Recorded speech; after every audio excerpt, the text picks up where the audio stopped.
You are now rocking with the hottest boxing podcast in the land. True Media Boxing Radio with your host, Coach Malachi Williams. True.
For the thousands in attendance and the millions watching around the world,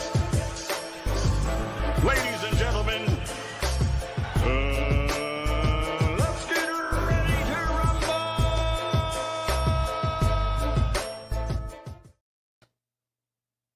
Yeah. What's up, family? This is our boy, Coach Malachi Williams in the building. We back. True Media Podcast. We back up in this BI, man, another day. Happy Thursday. Today is Thursday. Happy Thursday. So shout out to everybody in the chat, man. It is what it is, man. We, just another day, man. Happy Thursday. You know what I mean? So, hope everybody accomplishing their goals for the week. It's very, very hard, very difficult at times, but you know what they say. I have something written on my wall, and the definition of discipline is the ability to give yourself a command and follow it. So if you're able to give yourself a command and you're able to follow that command, that is the definition of discipline. So if you give yourself a command to do something, or you make some kind of commitment or whatever to yourself, and you don't keep that commitment or whatever, or you don't stick to your command, then that means you lack discipline. Salute, fam. Shout out to John. John say, Coach, you killed me when you popped up in the conference. Oh yeah. I saw the Conor Ben Chris Eubank press conference, and I'm not even gonna lie, bro. Like, they say they got 130,000 people waiting list, waiting to get inside of a venue that has that holds 60-something thousand. You get what I'm saying? Your couch, nigga. Fuck your couch. You get what I'm saying? I'm like, man, the goddamn UK, bro. The goddamn UK is something else. The damn UK is something else. Shout out to Boxing with Butch. He said, thanks, Coach. I'm still in that for my youth work. Oh, your youth work? Okay, cool. Hell, I'm not the originator of it. You know what I mean? I just, that is the definition of discipline. Discipline is the ability to give yourself a command and stick to it. You know what I mean? If you can stick to the command, if you say, yeah, man, I'm gonna do this, I'm gonna do that. And we struggle at times, man. When you'll be surprised. You'll be surprised at how the lack of discipline that most human beings have. The ones who are very, very successful in life. I'm not talking about the ones who rob, steal, and cheat to get up there. I ain't talking about that. Of course, you got to have some kind of level of discipline to be able to consistently rob and steal and cheat. But I'm talking about those who do it, quote unquote, the right way. Things happen over a period of time. It's as simple as that. Anyway, so it is what it is. So I say all that to say this. I was looking at a video by Ring IQ. Shout out to Jules. I was looking at a video by Ring IQ. And it kind of like... The stickiest of the icky. You want to smoke with the old boy Rick James? It kind of like made me look at this situation sideways. I do know that David Benavidez is the WBC mandatory to fight the champion in light heavyweight. I think this guy is the 11th fighter in the 4-belt era to become undisputed. Beterbiev was the 10th fighter in the 4-belt era to become undisputed. And then Bivol, he beat Bivol for his WBO strap. He added that collection to, along with the Ring magazine, he added that collection to the 3 belts that he had. And now Bivol beat him in the rematch, Beterbiev, and now he is currently the light heavyweight champion of the world, undisputed. So, David Benavidez is a light heavyweight. And according to the WBC, he is currently the mandatory to fight Dimitri Bivol. Now, I'm going to show y'all where I'm going at with this. You say that's good news. You say that's something to be happy about, celebrate it.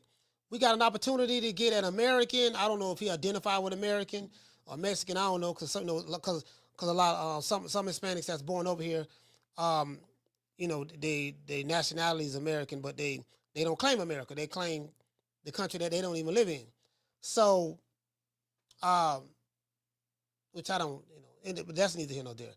So, I guess we have an opportunity to have an American or a Mexican American or whatever you want to say, whatever you want to identify with, I don't know, to become undisputed.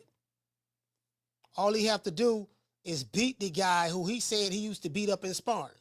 Because according to David Benavidez, he used to beat up Dimitri Bivol in sparring.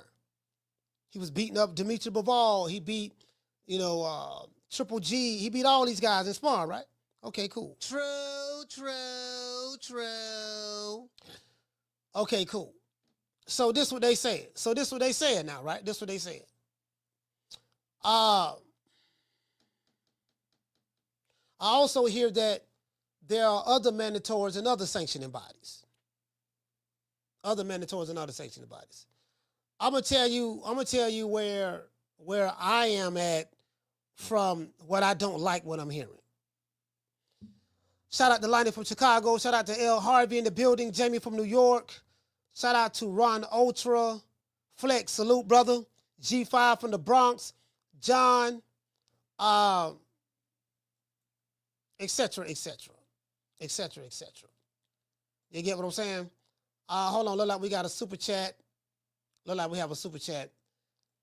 Shout out to John BX. Hey, okay. Dropping our quarter of a dub. He said the WBC is third in line for Bivol Mando. The IBF is up first. The WBO is second. And the WBC is third based in rotation. All right. Okay. That doesn't mean anything, though. Down from the bar, there's a platform stage. People pimping, sharp as razor blades. Shout out to Ricky E245. That doesn't mean anything. We've seen sanctioning bodies do what they want to do when they want to do it. We've seen fighters who had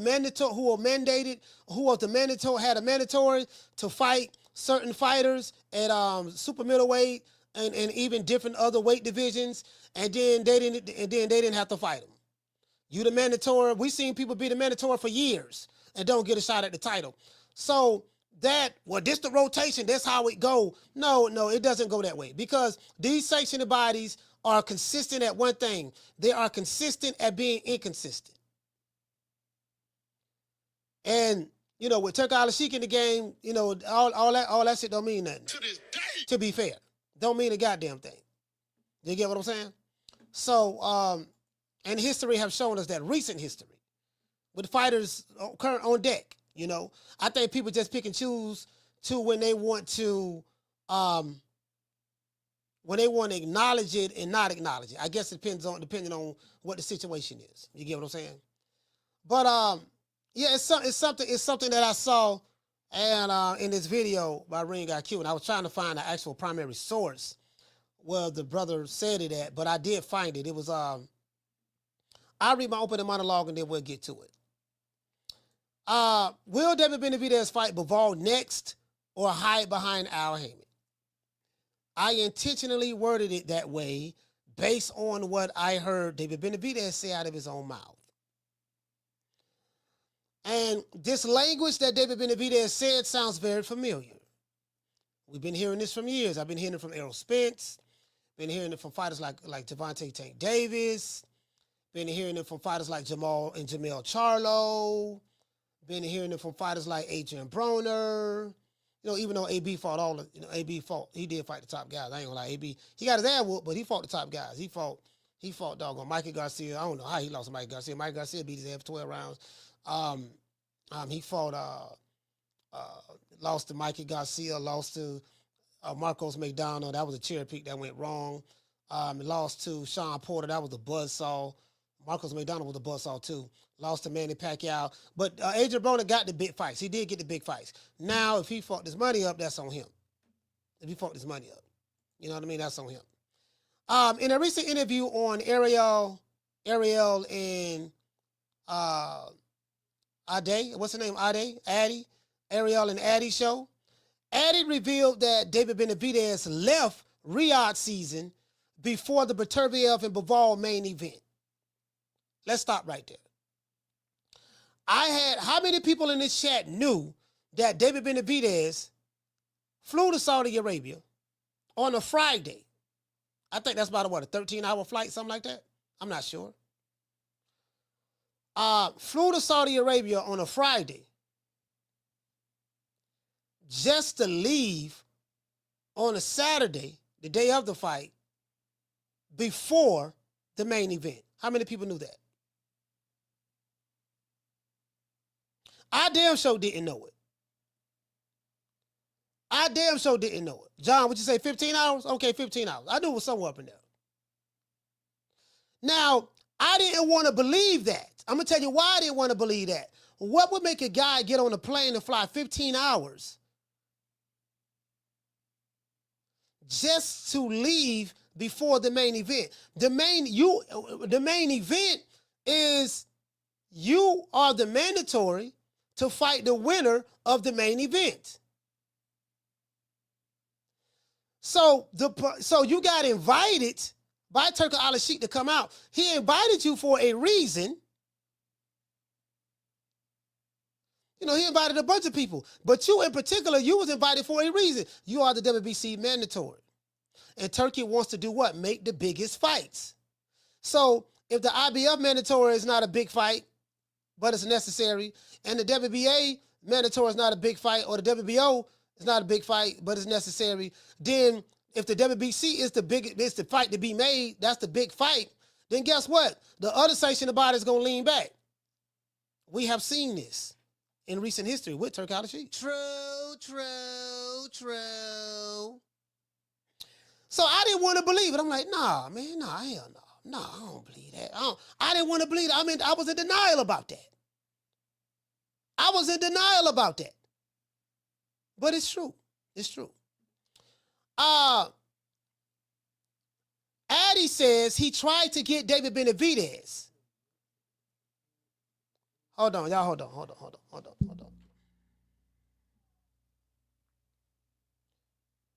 Cuz, what's good?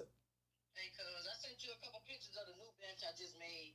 So I'm still gonna do your particular stuff, but I just was sending you a couple of pictures in case you want to look on and some more suggestions and shit. All right. It's about 10 of them up there. I just sent some random pictures. What you said? What you texted to me? Yep, I sent it to your text. Yep. All right, I'll check it out. I'm doing a live show right now. I'll check it out. Okay. All right, cuz. All right. All right. Yeah. So I'm like, I didn't want to believe this shit. Say, I know David Benavidez didn't do that. That don't make no sense. So you went all the way over there to see Virgil Ortiz fight Madrimov? You went all the way over there, 15-hour flight to do what? Like what you went over there for? Well, I was invited to go. Okay, so I'm pretty sure you went there for a reason. Anyways. So Addy says he tried to get David Benavidez on the main stage to talk about fighting the winner of Beterbiev and Bivol next. to talk up the fight, to hype it up. You know what I mean? Addy said Benavidez should come on the main stage to push the main event since he's the Mando for the winner. Then Addy heard in his earpiece. So I don't know who was telling. Now Addy had an earpiece on. He said he heard in his ear. So somebody from David Benavidez's team. It wasn't. It was only 2 people that was with him. They said, but David Benavidez that was with him, his father, and it was Scamps and Lowitz. So whoever relayed the message to Addy said that Benavidez, he wanted him to come on the main stage. Then Addy said he heard in his ear that Benavidez had a plane to catch, and he couldn't stay for the main event. True. Bruh, you wasn't at that place for 24 hours. You wasn't there for a good 24 hours, fam. And you had to leave before the main event. The main event that you are the mandatory for. Does this make any sense to anybody? To this day. I'm just asking. Does it make any sense to anybody? Okay.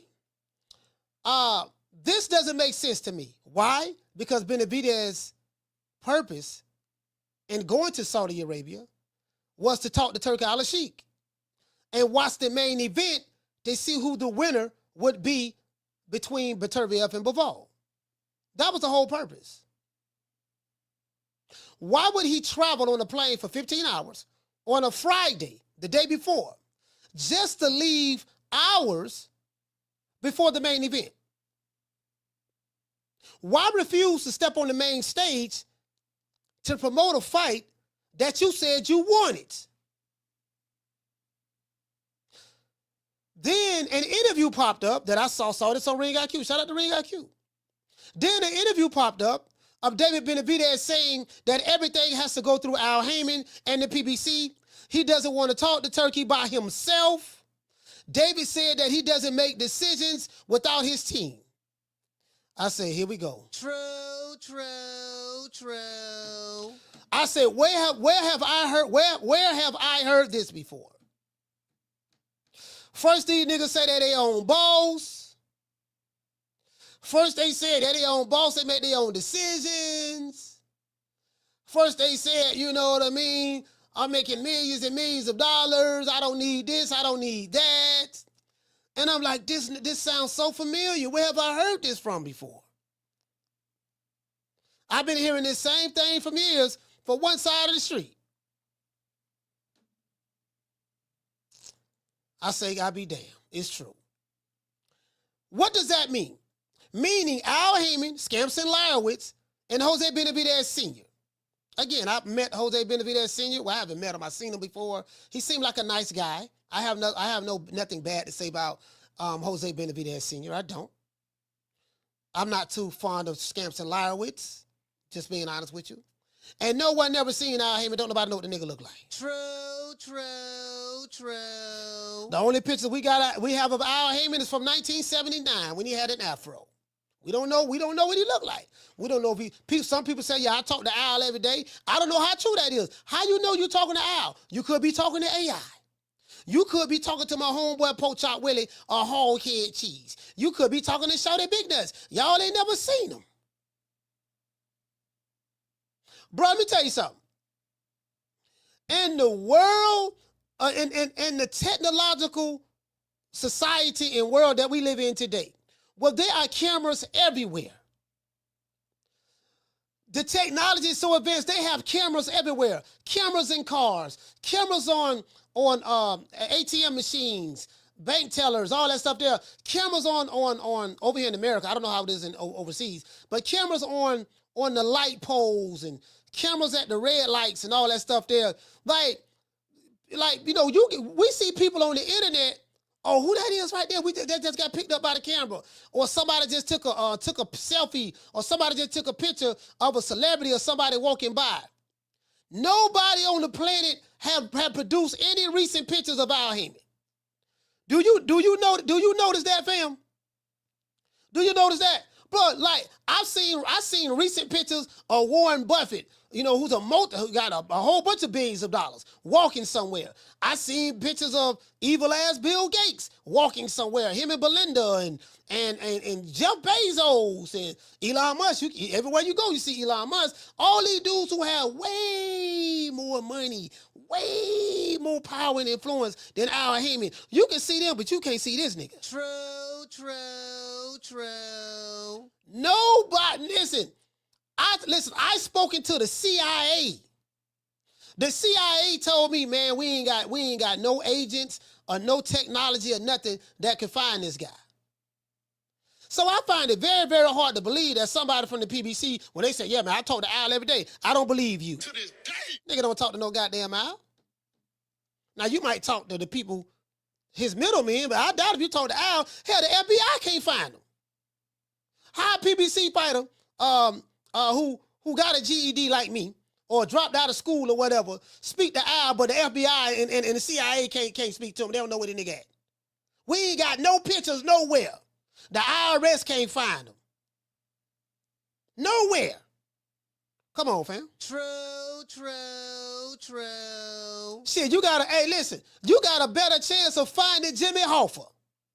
Yeah, I just saw Jimmy Hoffa 2 weeks ago. You did? Where you saw him at? Oh, man, he was over there in College Hill Housing Projects, man, shooting dice with the boys. Oh, Jimmy Hoffa's over there shooting dice with the boys? Yeah, he look a lot different now. You know what I mean? About 50 years don't went by. 50 years don't went by, dog. He 50 years older right now. Yeah, but he old right now. He's still getting around. Yeah, I just saw Jimmy Hoffa. You saw Jimmy Hoffa? Yeah, but I thought he was dead. No, man, he was playing possum the whole time. To this day. He was playing possum, dog. Nigga, please. Yeah, he's still around, dog. He's still around. But, but the nigga Al Haymon who is alive, or quote-unquote breathing and well, we can't see this nigga? Oh, boy, oh, Lord have mercy, boy. Anyways.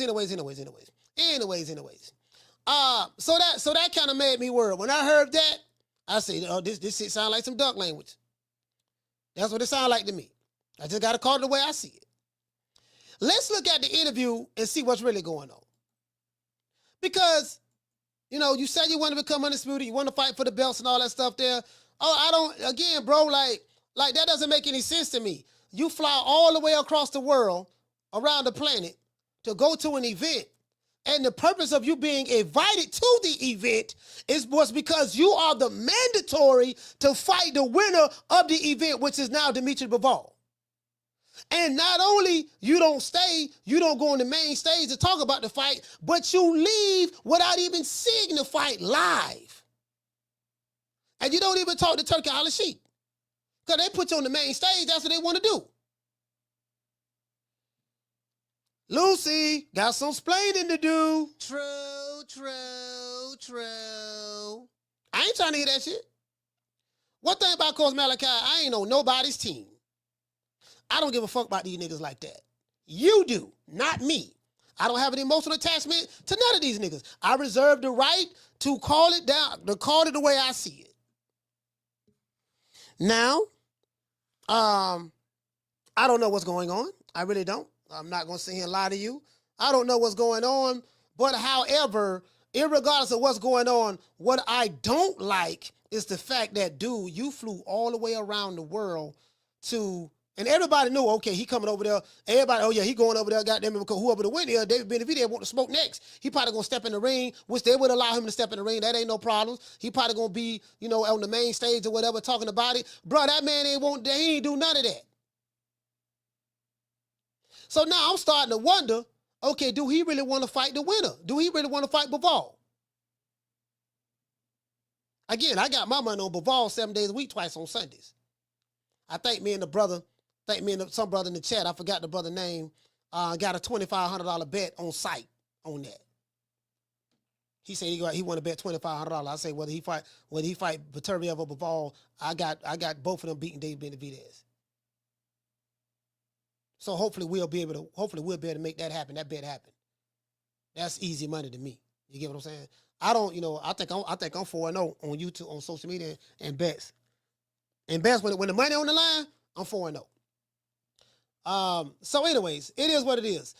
But before we get into the show, we got to say all praises due to the Most High, the Most Exalted, the greatest being on the planet Earth, the invisible man himself, Mr. Al Haymon. Well, you know, I guess I gotta be like everybody else and sing Al Haymon. I can quit my job now, baby. 6 figures, baby. You feel me? I'm about to But a name. Do you have a name?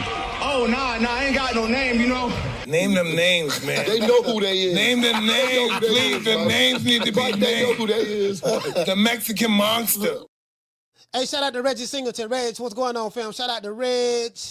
My bad. Shout out to Reg. Shout out to Tila. Shout out to Jew Glizzy. Shout out to Javon, Daniel Agnew. Shout out to Mr. Tomato Can. He said that's all duck language. He said that's all duck language. Oh man. Hey, but I'm telling you, listen, phone lines is open. Please call the show. Anybody that's a part of the David Benavidez defense team, please call the show. The phone lines is open. I don't argue with niggas in chats. The best way to get your point across is to call the show. If you don't call the show, then you know you ain't got no point. True. Nigga ain't got no point, dog. Nigga ain't got no point. Nigga just call the show, nigga. That's all I got to say. Call the show. You know what I mean? The method de Manta, right? Ain't that what y'all call them? No, you know what? That's what Mike Tyson called him. That's Mike Tyson. We the Charlo twins. We known for calling everybody out. Please call these people out. Listen, the whole world's looking at you. Call these people out, What's please. up? It's the Jamal the Hitman Charlo. Let's get it. Who want it? Name them names, man. They know who they is. Name them names, please. The names need to be named. They know who they is. The Mexican monster. Mexican monster. Nello.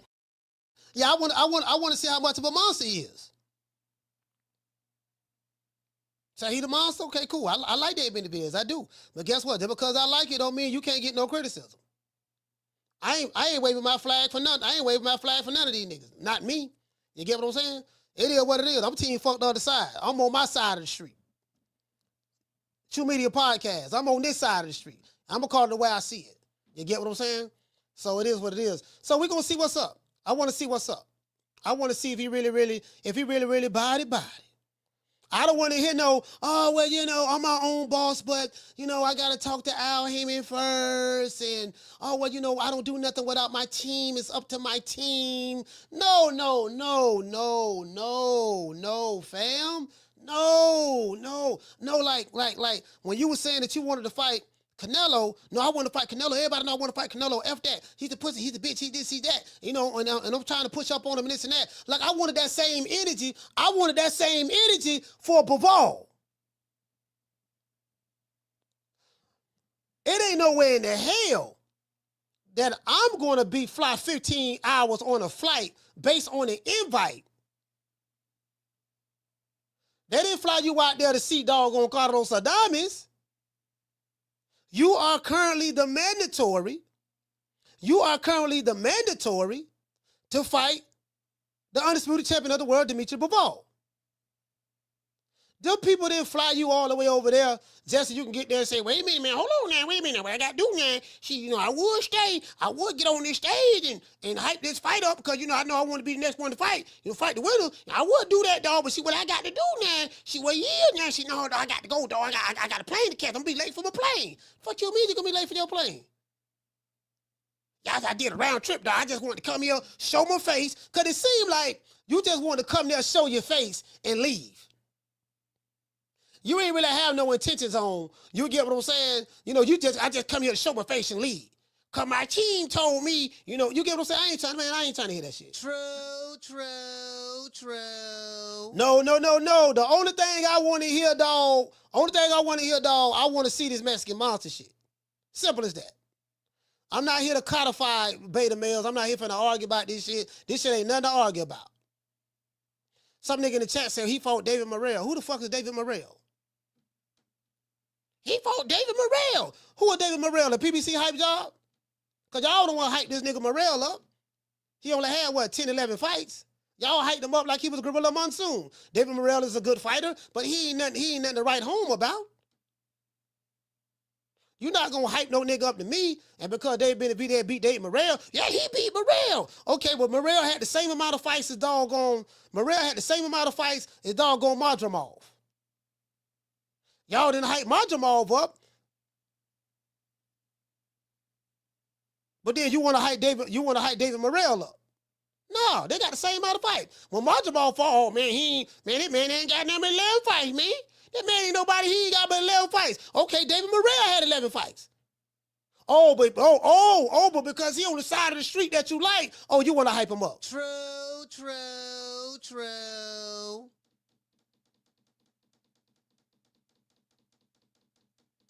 I'm just calling a spade a spade. It is what it is. Anyways, phone lines ain't open yet. So when I drop the phone lines, y'all can call the show. Phone lines ain't open yet. But let's hit everybody with a little bit of Snow Bunny love. See your eyes shine, she's my Snow Bunny, please. In the winter lights, too, she's my sweet dust of cream. Talk to my nose, this lover's got is so raw. Make you move, stepping out, grip out of control. It's me against the light. Snow Bunny, moving on the bar. Everything's so right. Got that smooth, so feel. No, that's next to the law. With my Snow Bunny love. Been party by the night. See your eyes shine. She's my Snow Bunny, please. In the winter lights, too, she's my sweet dust of cream. Talk to my nose, this lover's got is so raw. Make you move, stepping out, grip out of control. Snow Bunny, moving on the bar. Everything's so right. Got that smooth, so feel. No, that's next to the law. With my Snow Bunny love. Been party by the night. Yeah, man, I wanna see some hands. I don't wanna hear that shit, dog. I don't wanna hear that shit, dog. Like, if this nigga David Benavidez keep talking that I gotta talk to my team shit and I gotta talk to Scamson and my team and I don't make no decisions and all. I ain't trying to hear that shit, dog. I ain't trying to hear that shit. Because we seen one thing we saw with the Terrence Crawford and Errol Spence fight. When two fighters want to fight each other, they can make that fight happen. Turki Alashihk makes fights very, very easy to be made. It's not hard to make a fight with him. We just heard Chris Eubank. I just saw a press conference today with Chris Eubank Jr. and he spoke about Turki Alashihk and he said that when Turki Alashihk reached out to him and said, "Hey man, look, I'm going to make this fight between you and Conor." He said, "How much money do you want?" And he said, "I said an extra, like a crazy number, just to see what he would say." And he said, "Okay, no problem." He said, "I couldn't believe he said yes to it." He said, "I probably should have asked for more," or something of that sort. So we know money ain't no problem. Money ain't no problem. So let's go ahead and play this video. Let's play this video. Let me know if you guys can hear this. If you can't hear it, I will play it from my phone. Now, as a matter of fact, you probably ain't gonna be able to hear it. Yeah, y'all not gonna be able to hear it. Let me play it from my phone. Where is that? That's that. Where he at? Okay, cool. Let me just do this. Because I have it in my history. I didn't want to. You get what I'm saying? I was like, I ain't gonna lie, that shit kind of had me disappointed, dog. Shit had me kind of disappointed. I'm like, man, no, man, I know this man ain't talking this shit here, bro.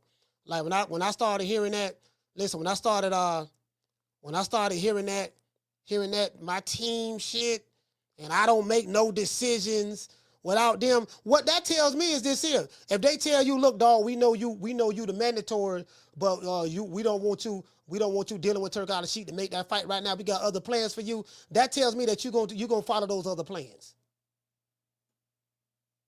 That's what that tells me. I ain't trying to hear that shit. Not me. I ain't trying to hear that shit right there. Let me see. Let's go right here. Hold on. Let me see. What that said? Is that here?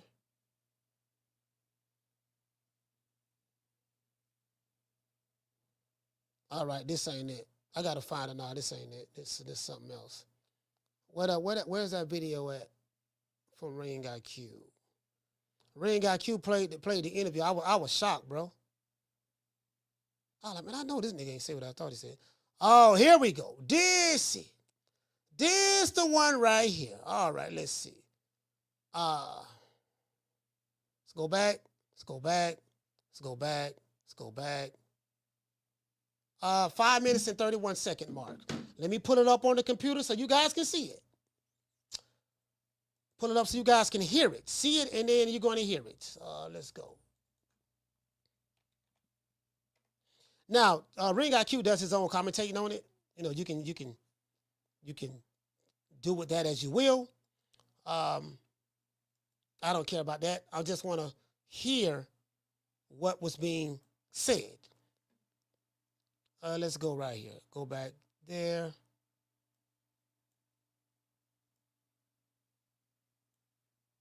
All right, let's see. All right, let's go right here. Let's go right here. This is from Ring IQ. Now, I know what you guys are going to say. Oh, that's Ring IQ. He hate David Benavidez. It might be some validity to that. Maybe Ring IQ does hate David Benavidez. I don't know. But however, there's some interviews on here that I don't think he's a ventriloquist. I don't think he threw his voice or anything of that sort. And there's some documentation on here that has nothing to do with your personal feelings. So let's go. We're not dealing with feelings. We're dealing with the reality. Let's go. So this is it right here. The name of this video is called Harper versus Zimmerman. David Benavidez absconds from Saudi, ? Benavidez versus Smith up next. Benavidez versus Smith doesn't make any sense. Smith doesn't have a belt. The guy who he is the mandatory for has all of the belts. That fight doesn't make any sense to me at all. But that's just me.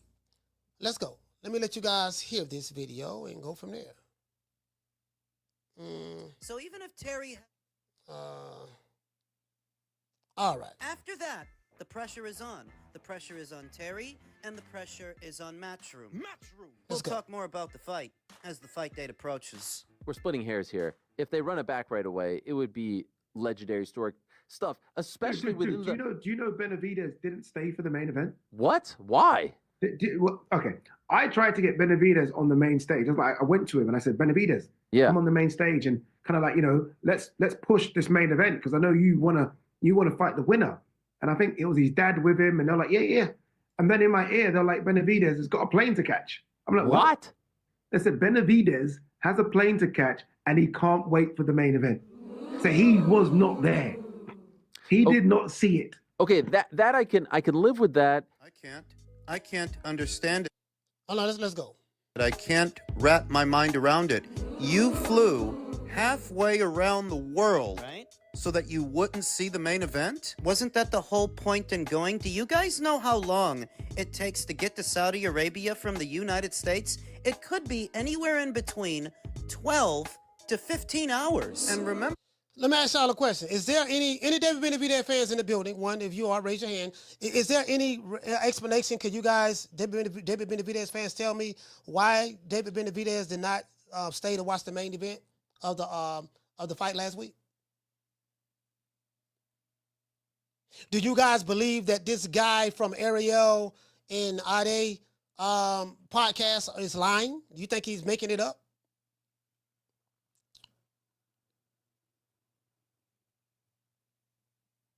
Just asking. You know, I don't have a relationship with the Benavidez's. Matter of fact, I don't think, you know, I'm on a no-fly zone for PBC. So I would never get those PBC interviews. I don't give a fuck about getting the PBC interviews myself. I don't give a damn. You know, but I know he'll probably go on Nesta Gibbs' show, so I'll ask Next to ask him that question. I'm pretty sure Nest will ask him that question. Let's go. It's not like he had been already out there for a week or a couple of days or something like that. He flew out the night before the fight. So that the day of, which is what brought you to that region of the world in the first place, you could skip out on the main event. That's what I have an issue with. The purpose of you going out there was for the main event.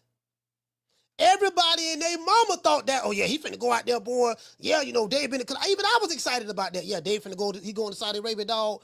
Finna see the goddamn main event. He gonna, you know what I mean? He gonna be, you know, he next. He the guy, he gonna push that action, and Turki Alashihk gonna make that happen. That was the whole purpose of him inviting that guy out. Pretty sure he didn't invite them other dudes out from the IBF or the WBA and the WBO. He invited David Benavidez out. So it didn't make any sense to me. You know, to this day, I'm still doesn't make any sense. Hurry! Like I've been saying, he ain't fighting the winner of that fight. How many more red flags do you guys need? How much more obvious does it need to be? You ask yourself, then why did he go? Why bother? Appearance's sake. How would it have looked? That you've been fighting in these world title eliminators to supposedly face the winner of that fight, but then you get invited to be there and you don't go. You don't come. What I'm fairly confident was an all-expenses-paid trip to be in attendance to see the rematch. He did not have to buy a ticket to get in. He was invited by Turki, and I don't even think David had to pay for his airfare. But then why leave in such a hurry? If you were only really going to be there for a few hours, then why make the trip? Keeping up appearances. Appearances for appearance's sake. I have a theory. At some point after he touches down in Saudi, he realizes that after the fights on Saturday, Turki's gonna want to talk shop. He's gonna want to open up a dialogue about David's next fight. And Turki moves fast. We all know that by now. To get the wheels in motion for the next big fight, the next big event, it doesn't take very long. Did you hear what Ade said? That as he's gesturing to David to take the stage so they could talk about him facing the winner, they told Ade that David has a plane to catch. When did he book the flight? I guess he must have booked it on his way there, or shortly after he arrived. Think about it. He left for Saudi Arabia on Friday. He got there on Saturday. And on Saturday, he has a plane to catch. When did he book the flight? It's important to note that when Jared Anderson, then unbeaten, was approached to take on the Bakoli fight, he was approached by Turki. They didn't go through Top Rank. There was no middleman. They dealt with Jared personally. Now, Top Rank didn't stand in the way. They didn't hold up the process. If you want to fight on Turki's show for the amount of money they're offering you, go ahead and take it. Because we ain't going to pay you that. I think that Turki was of a similar mindset when it came to David Benavidez, who he so invited to be there for the fights, and David left in a hurry. He didn't stay long enough for those kinds of conversations to take place. Make it make sense. If you were only going to be in Saudi for a matter of hours, then why would you even go? If you were going to miss the main event. Unless, after you had already touched down, you realized that weekend, Turki's going to want to talk business, and you don't want to stick around for that. After all the festivities are over, Turki's going to want to talk to you about your next fight. And you're only really over there with your father, not your legal representation. I don't know that Samson Lukowicz accompanied them. Obviously, we haven't worked yet, you know, but right now we're basically in talks. But if it's good for the sport, it's good for me, and, you know, it's good for the whole division. So, I mean, if there's an opportunity we can make a fight happen, you know, I'd definitely have to go talk back to the PBC because they're the one in charge. You see that? He's using sides of the street to skedaddle. He's leaving the entire decision-making process up to the PBC. But wasn't there a PBC fighter boxing on this same show? But I feel like it shouldn't be no problem. Like I said, Al Haymon, you know, he cares about me a lot and he wants the best for my career. So if he feels like this is the next step, you know, we move as a collective. You know, it wouldn't just be me signing with Turki Alashihk. Me, Al Haymon, and all the PBC, we would be coming together as well. The reactions to all of Yeah,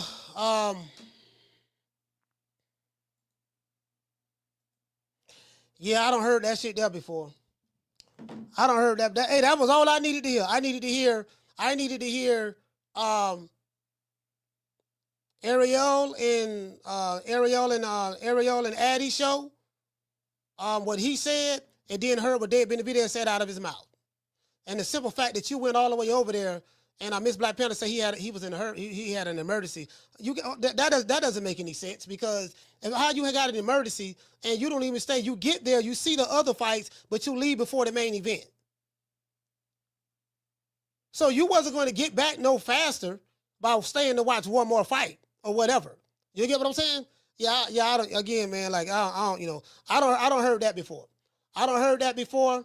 And I mean, it is what it is. It is what it is. As far as I'm concerned, I'm gonna let this play out.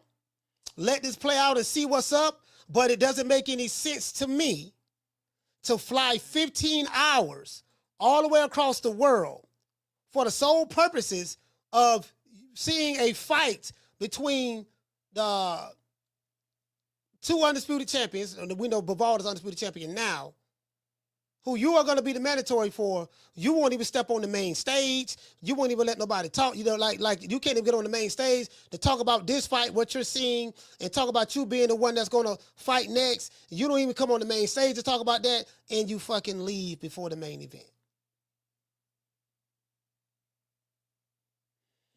Shout out to Mr. T. Hey, okay. Dropping that quarter over. Bam, dub on your boy. Hey, Leroy. Super chat received. Playtime's over, boy. He said, dude spent over 30 hours back and forth just to stay for the main event, just not to stay for the main event. The monster looking like a Muppet. We got to see what Al say. I mean, we'll see. We'll see how this play out. We'll see how this play out. Shout out to Domo. Hey, okay. Jumping out $2 super chat. He said it sounded like a quack, coach. I mean, I don't know. I don't know yet. I don't know yet. I definitely want to give David Benavidez the benefit of the doubt on this. It just doesn't make any sense to me. It doesn't make any sense at all. I'm just being honest with you. Doesn't make any sense at all. Down from the bar, there's a platform stage. People pimping, sharp as razor blades. Yeah, that don't make no sense. That don't make no sense.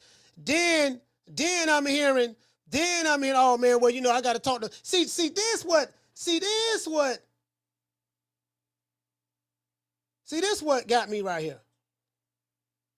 After you had already touched down, you realized that weekend, Turkey's going to want to talk business, and you don't want to stick around for that. After all the festivities are over, Turkey's going to want to talk to you about your next fight. And you're only really over there with your father, not your legal representation. See, let me tell you something. It's something he said that was true in this. He said that, you know, when Turki Alashihk wanted to make the fight with Jared Anderson and Martin Bakole, he spoke directly to Jared Anderson. And he gave him an offer that he couldn't refuse financially. Top Rank did not want to make that Jared Anderson versus Martin Bakole fight because they knew that Martin Bakole was going to beat the brakes off of Jared Anderson because Jared Anderson is not, he's a decent fighter, but he's not an elite fighter. He's not on Martin Bakole's level at all. We saw that. But Top Rank went ahead and let it go anyways because they get a percentage of it. They're going to get a percentage of his purse, so it's a win-win situation for them. Well, you know what? We're going to get a percentage of the purse. We're going to get a percentage of the purse, and we don't have to spend a dime on promoting the event. Now, I don't want this fight. We're trying to keep this guy with a clean record by feeding him cherries, but God damn it, he just took the money. So Jared Anderson took the money, got his ass whooped. People blaming Turki Alashihk. See what I'm saying, man? Nigga fought on Turki Alashihk card and lost. Well, Turki Alashihk didn't make you lose. You lost because you wasn't good enough. True.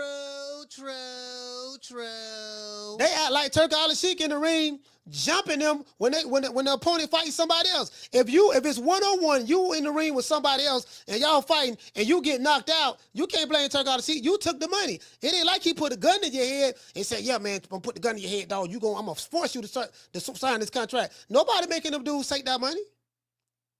They making more money than they promoter will pay them. So ain't nobody making them dudes take that. You can easily say no. It's free will. You have a choice in the matter. You can either choose to fight or you can choose not to fight.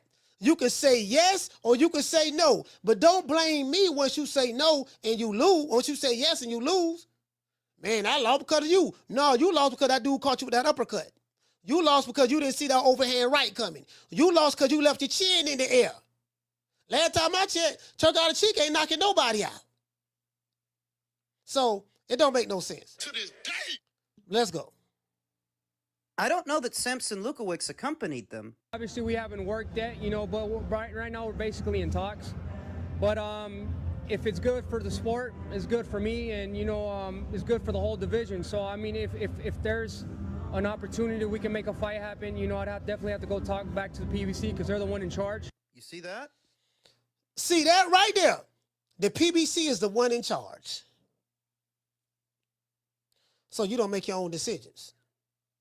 Again, Al Haymon gets a lot of bad flack, and I realize that, right? I used to be one of the main people who used to talk bad about, man, Al Haymon, man, he got these niggas in the winning protection program, and I realized it's not Al Haymon. Al Haymon has not been seen or heard of since 1972. Sources say that him, Tupac, and Jimmy Hoffa is hiding out somewhere in Cuba. Sources say. I think because people know no one can contact Al Haymon. Nobody know where he at. He ain't got no cell phone. You know, don't nobody know his location. GPS can't find him. The FBI can't find him. The CIA can't find him. You know, the Department of Homeland Security can't nobody find him. They know that, right? He ain't seen nowhere. There are no pictures. Nobody even found pictures. Like no one saw him in public somewhere and be like, click, took a picture of him. Like you do all these other people, right? But no one has seen that. I think these fighters, they hide behind Al Haymon because it's convenient. All these years, everybody blaming Al. It ain't Al. These niggas is ducking and hiding behind Al Haymon. True. Once I realized that, I had to be like, you know what, man, I've been blaming Al Haymon too much, bro. All this can't be Al. All this is Al. Blame Al Haymon for this. Give him credit for that. Blame him for this. It ain't like we can confirm what these fighters are saying are true. These niggas hide behind Al Haymon. Like literally. True.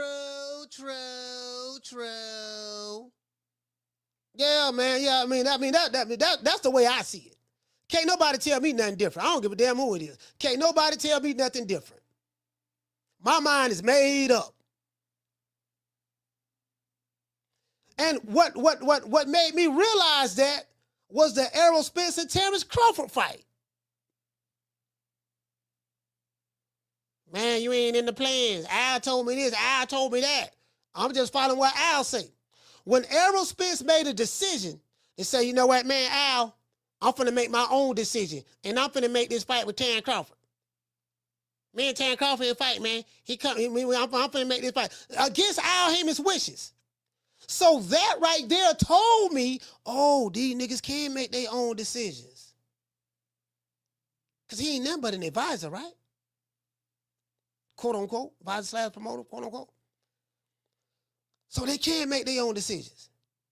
So when you tell me, well, yeah, man, they the one make the decisions, that tell me right there that you hide behind the invisible man. Because we just saw Errol Spence make his own decision to fight Terrence Crawford. You could do the same thing if that's what you wanted to do. We know that. Errol Spence proved that. So yeah, man, I ain't trying to hear that, dog. That right there got me feeling some type of way. But I want to see how this plays out. You get what I'm saying? Let's get the likes up. We got over 500 people watching this show between X and YouTube, and we got less than 200 likes. Anyways, shout out to NPR. He said Adamas a PBC fighter, and he fought Hazmat. Yes, he did. Facts. Adamas fought on that card. Yeah. Adamas fought on that card. Absolutely, he did. Damian Bennett said that he said, I disagree. I think Al runs everything without a doubt. I point to the EJ fight. Okay, well, check this out. Let's take that same argument. You point to the EJ fight as proof. I'm gonna take that same EJ fight to prove that I disagree with you. Me and you can just go and agree to disagree on this here. The EJ fight, EJ was following Al Haymon's instructions, not to fight Terrence Crawford. When Errol Spence decided, I'm not going to listen to Al, I'm going to get my own management group, and then I'm going to concede and give Terrence Crawford everything he wants in order to make this fight happen, that showed us that he had control of his entire career the entire time. or at least for that fight. Because if Al Haymon was so in control, Errol Spence never would have been able to fight doggone Terrence Crawford. Because I know for a fact, we know for a fact that Al was the one that was stopping the fight. That's public information. Errol Spence spoke about it, and doggone Terrence Crawford spoke about it.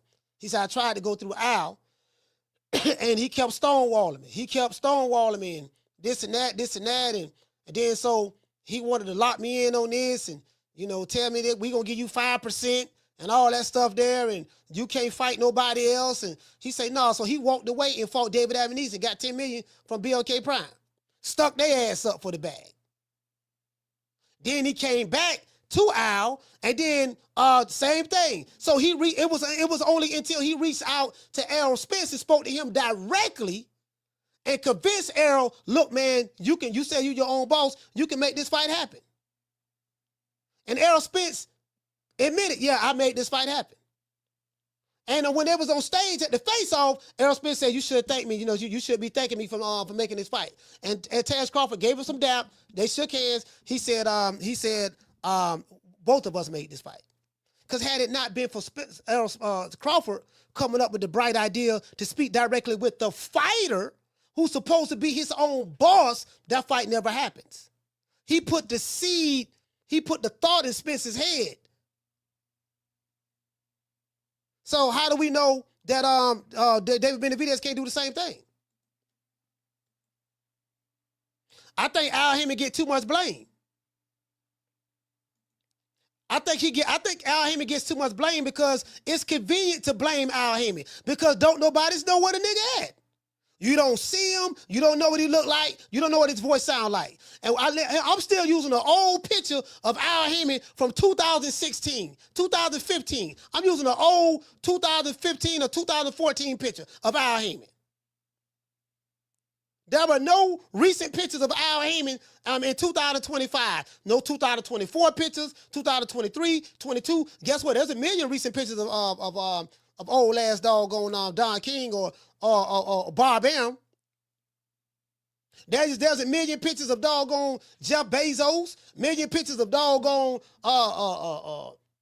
Warren Buffett, you know, just a whole bunch of billionaires and millionaires. So, yeah, man. Yeah, man, it is what it is, man. I mean, it is what it is, bro. It is what it is.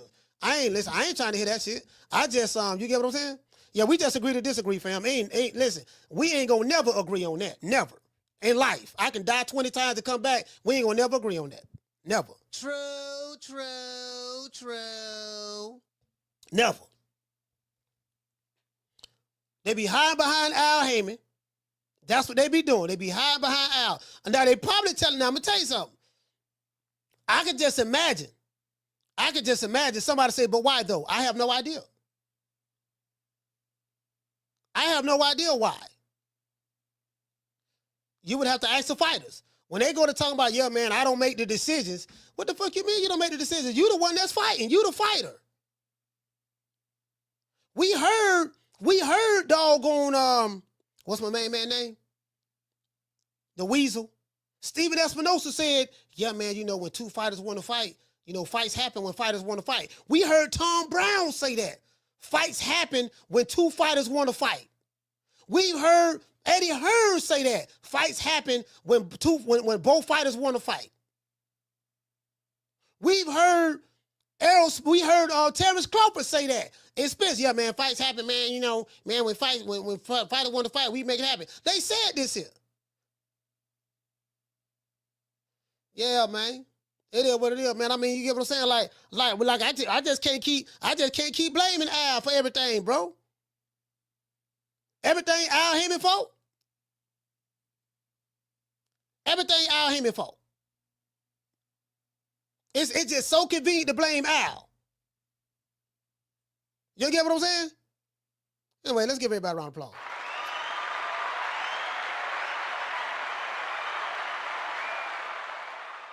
Yeah, man. I'm like, man, you know, it is what it is. Like, I used to be like that. I used to be like that.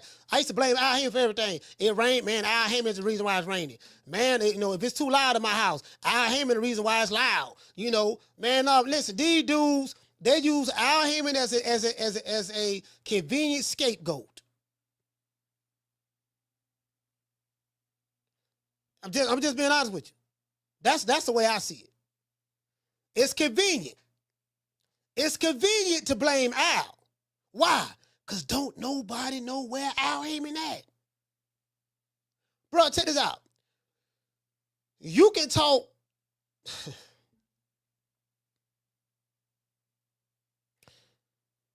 I was gonna say something, but I ain't gonna even say that. I ain't gonna say that. It is what it is. All I'm saying is this, man, it's convenient to blame Al for every goddamn thing. I'm not gonna say what I was gonna say. Oh, they were standing next to each other? Wait. Oh, no, that was yesterday. Hold on, wait. Let me pull up this. I did see the press conference of with Conor Benn and Chris Eubank. Man, I'm hyped up about this, bro. Hold on, let me pull it up. And then this is another thing. No, that's Trinity. Let's pull this up right here. That's Ring. Let's go here. And see, we know what's up with this. WBC orders David Benavidez versus Dimitri Bivol. Mando. David Benavidez said he used to beat Dimitri Bivol up. David Benavidez said, I'm leaning towards Bivol to win the rematch. And I want Bivol to win because I used to beat him up in sparring and all that stuff there. It'll be, I prefer to fight him. So he said all of this in different interviews here in America. So, okay, he finna go to Saudi Arabia and step down. Yeah, all right, so it is what it is. So we see that right there. Hold on. Where's the other video at? Where my main man at? This goddamn Conor Benn, I can't even front, bro. This Conor Benn and Chris Eubank, bro, this fight right here, I am so excited. I am so excited about this fight, bro. This fight in April. This fight can't get here fast enough. Somebody just sent me a recent video. I just saw an interview. I just saw the press conference. I just saw the press conference with today with Chris Eubank and I just saw a press conference with Chris Eubank and Conor Benn. I'm not gonna lie, it was boring. It was dead. Chris Eubank was being very sarcastic, stuff like that. But it was dead. They didn't have the energy, the twitcity. It was a boring press conference. And the thing is, the person who was emceeing the press conference got to have a little bit more energy as well. Your pitch, your tonality, your vernacular, just all of that plays a part when it comes to hyping up something. You at a press conference. The dude just got slapped in the face with the egg just yesterday. So you supposed to come in hot and heavy, no diddy with that, spitting fireballs, spitting nutball flames. You get what I'm saying? And it was like a funeral. True. It was like a funeral. I mean, yeah, Chris Eubank and Eddie Hearn, they went back and forth a little bit. I guess that was the highlight of it. And, that was the highlight of it. They went back and forth a little bit. They had a lot more security on stage when they stood in front of each other. It wasn't like, they had a kind of like a face-off from like 5 feet away and stuff like that. I'm like, bro, you literally got the hottest. You done took up all the news cycle for this fight with the slap. The slap that was heard all around the world. And then you follow it up with the dud press conference. I blame that on the MC. Fam. That's who I blame that on. You were supposed to follow that heat up with some more heat. Conor being over there quiet, he just mad, ain't saying nothing. You were supposed to brought all those emotions out. You were supposed to brought all of those emotions out for that fight. Man, Connor, yeah, what's up? Man, that man slapped the shit out of you with that egg, dog. Dog, it's showing all over the world that you got egg on your face. How you feel about that? Well, you know, man, back in, yeah, man, you get what I'm saying? How do you feel about that? Yeah, I ain't gonna lie, he slapped shit out of you, dog. Like, just what if one of those eggshells, it looked like, did he slap you on the side of the eye? What if one of those eggshells would have got in your eyeball and it would have messed the fight up? What you think would have happened? Do you think you still would have been able to continue with eggshells in your right eye? Oh, okay. Listen, Chris, what was the purpose of you slapping, bitch slapping doggone Conor Benn? You stole the man, you caught him off guard. You could have injured the man. Are you trying to do that to get out of the fight or whatever? What was the purpose of you doing that? Why did you do that? And then if you see Chris Eubank going on a long soliloquy, you got to interrupt him. Yeah, Chris, you're going on a long soliloquy and stuff like that. It's a good chance that you probably might get beat in this fight because do you think that, by you slapping him with that egg, you got to know how to agitate it. You got to know how to agitate it. You get what I'm saying? Get those emotions out. They did a terrible job. True. Shout out to Bruce Gas. Bruce Gas, they did a terrible job, Bruce. Did a terrible job.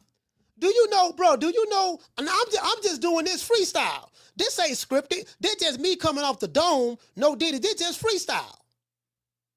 I'm like, no, man, this what you should have did, dog. This how you follow that up. Then they announced it's 130,000 people. It's 130,000 people waiting to buy tickets. Tickets supposed to go on sale, today or tomorrow? Shout out to Killer Boston. He said, come over, coach, I'll get you a ticket.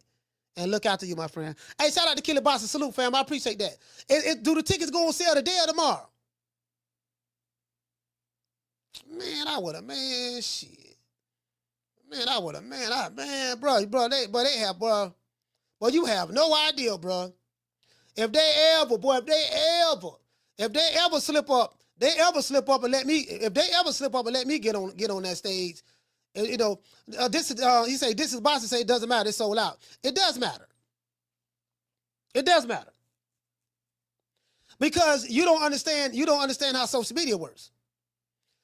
It doesn't matter from a standpoint of, these tickets are sold out, but it matters from a standpoint of keeping the electricity up, on the line, to keep everything talking. The way social media talks is this here.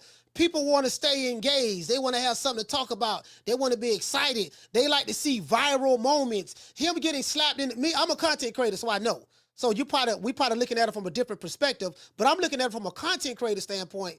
So from a content creator standpoint, bro, that's all you want. Content is content. Listen, you got a viral moment that happened. You got to know how to follow that up.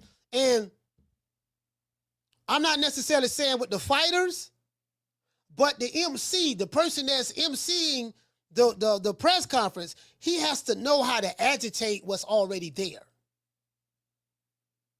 He has to know how to agitate it. And, somebody in the school board, they're a little bit too corporate for me. True. Hey, this is Boston. They too corporate, fam. That's the problem. They too corporate. Hey, how you doing, guys? Mr. Chris Eubanks, how you doing, sir? Oh, that's a nice jacket you have on. Connor, how you doing, Connor? It seems like you're kind of upset. I know you don't want to talk right now, but I just want to speak to everybody. Hey, guys, Eddie Hearn is here and this and that and yada, yada, yada, yada. No, where the energy at? Where the energy? Listen, you got to keep that energy up. The fight already sold out, but guess what? You can never have too much excitement. There can never be too much twitcity. There can never be too much animosity. There can never be too much beef. There can never be too much trash talking. There can never be too much of that. Never. You get what I'm saying? It can never be too much of that. Man, this man slapped the shit out of you, man. I ain't gonna lie. Hey, Connor, man, how you feel, man? You all right? How your face feel? Did you have to go to the doctor? Do you have any welts on your face? Did you receive any cuts from the eggshells that Chris Eubank slapped you with? How about the right side of your eye? Did you get any yolk in your eye? Because I was looking at the picture and I saw some yellow yolk on the side of your face, and it looked like it was close to your right eye, and you was visibly upset. Did any of that yolk get in your eye? What about any of the eggshells? Did any of the eggshells get in your eye? Chris, when you slap Conor Benn in the face, in the right side of his face with your left hand, with the egg, what were you thinking about?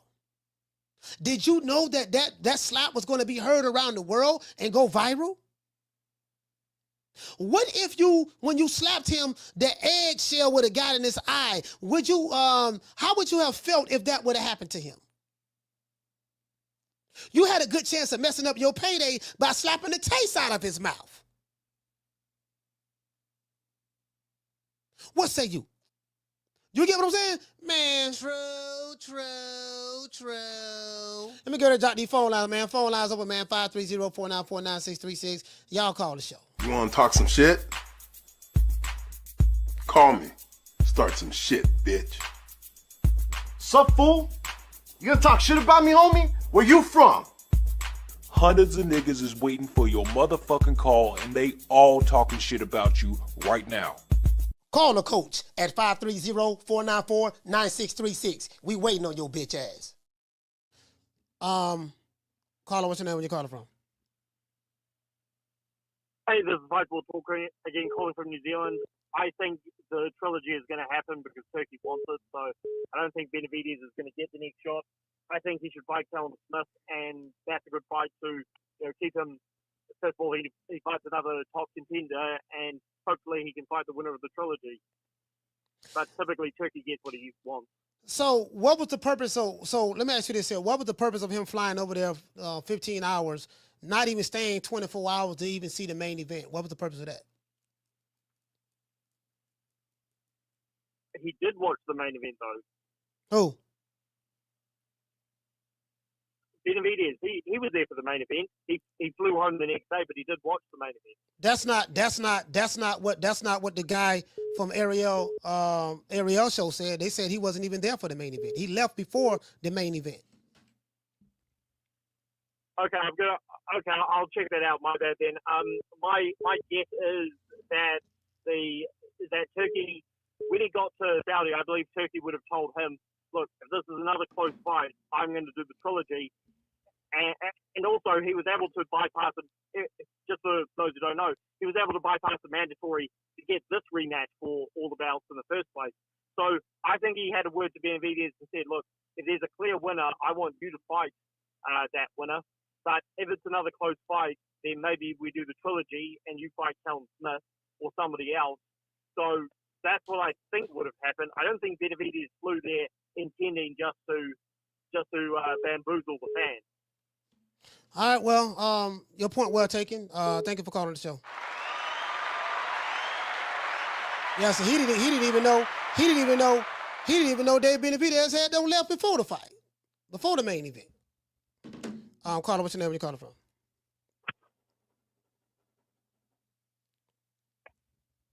Caller, what's your name? Where you calling from? Martin from Oakland. Martin, talk to me.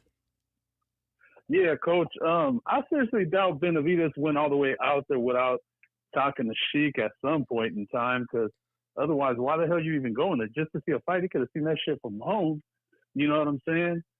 What I'm thinking, only explanation to leave early is if you got some bad news, where they flat out told you, we ain't fucking with you if X, Y, and Z happens.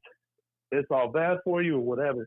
But I don't really think that fool would have just up and left like that, because that's some bitch shit. Why even go at all? You know what I'm saying? I mean, seriously, no matter who wins or who loses, but I always thought in the back of my mind, if Bivol wins, it's a trilogy no matter who's the number one contender. And Turki Alashihk, he's already proven that when it comes to his fighters. I don't know if you remember when they had that big heavyweight card out there with Otto Wallin and AJ and Wilder and Parker. But Jael Pataya was on the undercard. And the IBF told him, here's your mandatory. The Sheik said, here's twice as much money you're going to make fighting your mandatory. So he goes, I guess I'm fighting in Saudi. IBF stripped him. Jai did what he had to do. Then he just went right back, fought for the vacant belt, got it back. So I don't think that the WBC mandating, anything is going to stop the trilogy from going down. I think Benavidez knows that. And I think what's more than likely going to happen is he's going to fight Liam Smith for that interim belt that he has, just to stay on on the public radar, probably on the undercard. But I don't think it's anything about who's scared or this or that. But maybe I'm wrong. Who said it was scared? I didn't say it was scared. You just no, I didn't say you did. Yeah. No, I'm just saying. I mean, what other reason would you have? I mean, dude, he doesn't like money. He's scared of money. He doesn't like attention. He's shy. Like, what other excuse do we get in boxing all the time? I mean, we got a fighter saying that he don't even want to deal with Turki Alashihk. He's saying lower to one guy. I ain't even say who that is. So apparently, if you're saying he don't like money, apparently that guy don't like money because he gonna make way more money fighting this one fight with this one guy than he's gonna make fight with the guy that he loves. So I really don't know. There's a lot of questions I have. Yeah. I don't have any answers to. And time will tell. We'll see what's up. So I just want to hear him keep that same language and that same energy that he had when he was talking about he wanted to fight Canelo. That's all I'm saying. You went over there, and according to, because I wasn't there, you wasn't there, none of us was there. But according to Ariel, and they worked for DAZN, the guy said that, look, man, the man didn't even stay for the main event. He left. That doesn't make any sense to me. Why not even stay and watch the main event? Like I just want to know what the explanation is for that. Like, bro, you were just over there for some hours and you don't watch the main event, and you can, and somebody telling the interviewer, look, man, they want you to step on the main stage so you can talk about the fight. Since the purpose of you was coming over there, you the guy supposed to be the mandatory to fight the winner, and then you just avoid that altogether and then leave. That doesn't make any sense to me. I haven't heard an explanation that satisfied my liking. So hopefully when David Benavidez is interviewed again, because PBC don't fuck with me and I don't fuck with them, that's fine. But hopefully if he's interviewed by the Boxing Voice again, and Ness does a really good job in asking questions. Hopefully I want Ness to ask him that. Yeah, but somebody in the chat said he had some type of family emergency, and you know how females are. If you're gonna be like, I waited till the fight ended, then I left. Some females don't want to hear that shit. They want to hear you came running. What a receipt you running stop signs and red lights and hopping over gates. Is there any receipts on that? All I'm saying is what someone else mentioned. I mean, like I said, I don't know the man, never met the man, never seen the man in person. Yeah. So, all right. Shout out to Martin. Salute, fam. Right. We're gonna go to Holland about. Yeah, I don't make the decisions. I'll make the decisions, and I'm like, oh man, bro, I've been hearing that, bro. I've been hearing that for a long time, bro. That's all I'm saying, fam. I've been hearing that for a long time. I listen. Yeah, I've been hearing that for a long time. Carter, what's your name? Where you calling from? Jamie from New York. Jamie, talk to me. Hey, Coach. I don't know what the hell is going on either, bro. But I'll tell you one thing. David looking bad right now. Sounds to me like he's ducking, bro. All I'm hearing is dog language. I don't understand why would even go there. For what? If you're not gonna show your face, man, just stay home. I seriously thought I would see Benavidez after in the ring after Bivol won, and I was disappointed that I even forgot about that he supposedly was there, but I was disappointed that he was. Now that I'm hearing he was nowhere to be found, bro. That's messed up. I hope his family is okay. That's the only reason I'm thinking he just left. But again, I'm not sure let's say it was a family emergency. You ain't gonna get back no faster. It's a 15-hour flight, fam. True. Facts, man. You leave the day before the event. Take you 15 hours to get there. And then before the main event were to take place, you leave. So you could have stayed that one or two more fights to see that main event if you wanted to. If it's a family emergency, you ain't gonna get back no faster. It's a 15-hour flight. So I don't know. Just somebody send me the receipts on that David Benavidez left because it was a family emergency and all that shit there. Yeah. That shit don't make no sense to me neither though. But go ahead. Word. But I'm not sure if he wanted a free trip or what. That makes no sense. Yeah. So they flew this guy out there and he just left.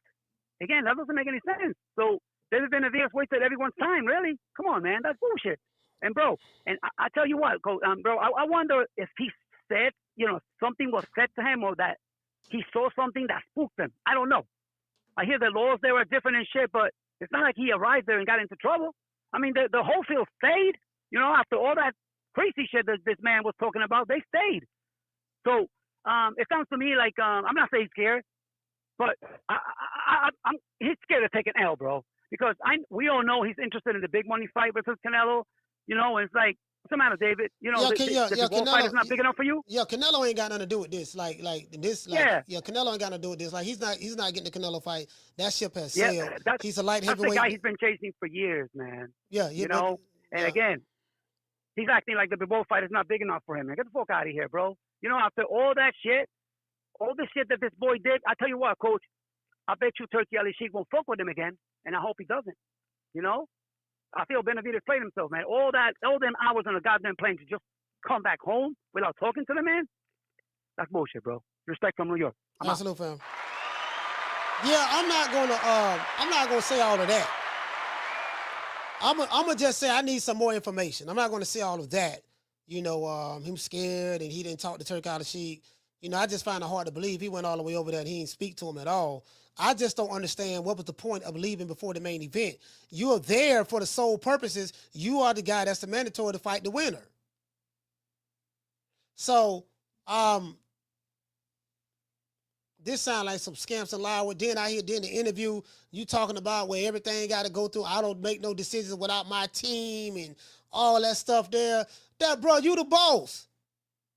The promoter works for the fighter. The manager works for the fighter.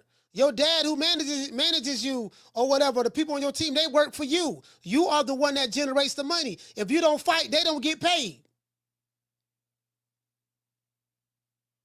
I ain't never heard a boss got to listen to his employees. Or you hire, man, I got to listen to them, man.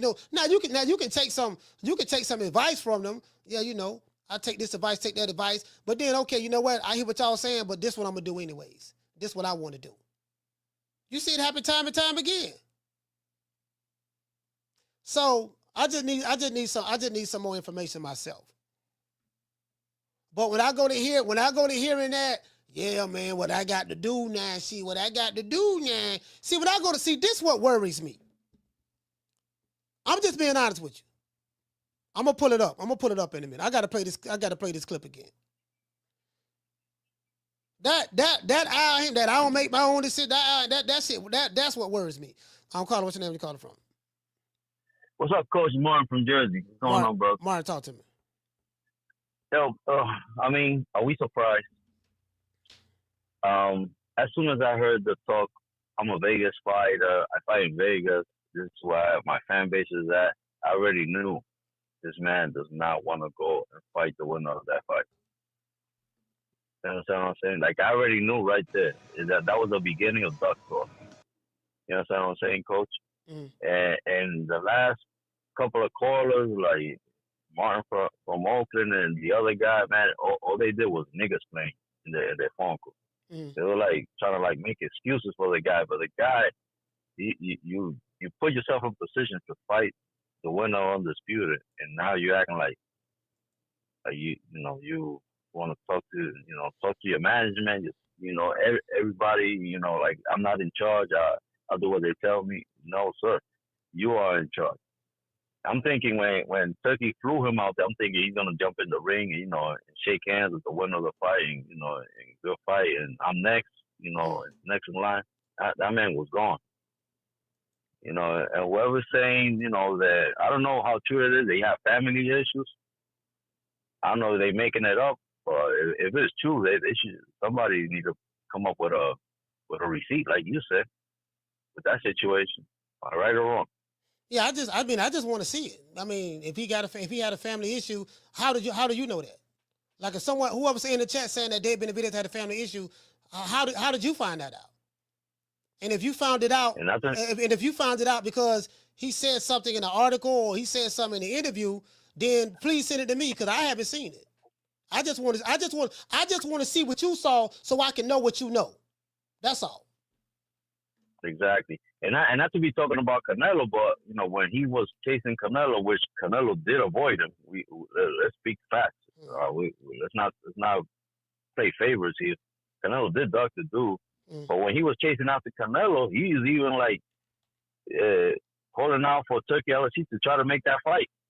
So now he got a fight for you for undisputed, gets in another weight class, and you know, all that changed. You know, all the bravado went away. It's like, oh, I'm a Vegas fighter.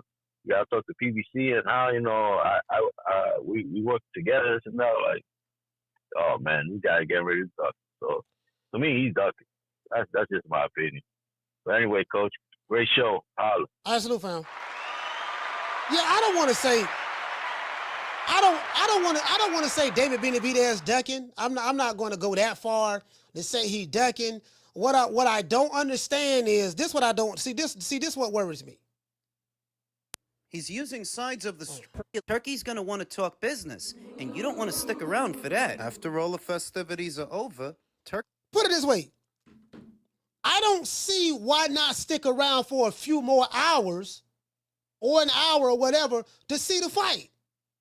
You flew all the way across the world. I don't see why not stay to see. That doesn't make sense to me, dog. Like, dude, why you just won't stay to see the main event? If I would just saw him at the main event watching, and then just, you know, because you know they would have put the camera on him. They would have put the camera on him. If I would just saw him just watching at the main event just to see that, you know. So it is what it is. Yeah, and we ain't seen none of that because he left. He wasn't there.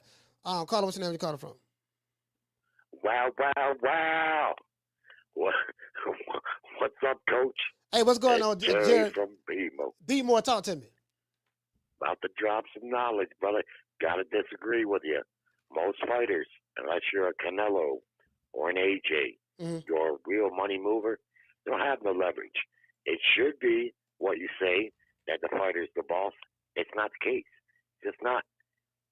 95% of fighters that work for promoters, the promoters take the financial risk. They fund the fight, from the press conferences to the purses, right on down the line. Fighters, they take the physical risk, and it's a symbiotic relationship. But at the end of the day, you say if the fighters don't fight, they don't make no money. Well, the promoters will move on to the next fighter. It's just that simple. Yeah, it should be how you say, but it's not that way. Not unless you're a Canelo, then you got some leverage. But you don't have all the leverage that even people think Canelo does, because you look when he signed with that PBC deal, he was supposed to fight Charlo in the second fight, and that didn't happen. And he raised a lot of hell, but it didn't matter. He had to go and do business with his arch enemy, Oscar De La Hoya. People say Canelo does what he wants. No, he's getting paid by somebody, just like everybody else. Even Floyd Mayweather, at the height of his popularity, when they asked him about who he's going to fight, he would say, I got, Al Haymon. Al Haymon arranges my fights, and that's because he knew Al Haymon is the guy paying for it. Yeah, I don't think Al pays for any fights. Al had the ability. He had a hedge fund, and he had the ability to be able to raise money, but I don't think nothing's coming out of his personal pocket. Remember, he got money from Ariel and Reed and stuff like that. Well, maybe it wasn't, but either way, Top Rank, they have investors. Yeah. They get their money where they get it, but the fighter doesn't have to pay for it. That's why Devin Haney hasn't taken charge of his own career to finance his own fights. Is there a lot put out there that he's his own promoter? No, he's not. That's why he signs with Eddie Hearn. That's why he signs with Top Rank, because they are taking the financial risk, not Devin Haney. Just doesn't have the equity to do it. Neither does most fighters. Canelo is at a point where he has the equity to do it, like Mayweather did, but even still, he's not going to finance his own fights, and he doesn't, just like Mayweather didn't. And that's the reality of boxing promotion 101. The fighters, unless you're a superstar, you're just not going to have that type of control. Quickly on to Benavidez. Benavidez ain't ducking nobody. He wouldn't duck nobody. There's no reason for him to. He's a badass. Canelo fight ain't going to happen, he wouldn't duck anybody. I don't think, if the PBC doesn't want to match him against somebody, that's another case of him not really having control. To me, he'll fight Bivol, Benavidez, or Beterbiev. Doesn't matter who. Doesn't matter who. Win, lose, or draw, he's a real player. All right, Coach. Shout out to Jerry.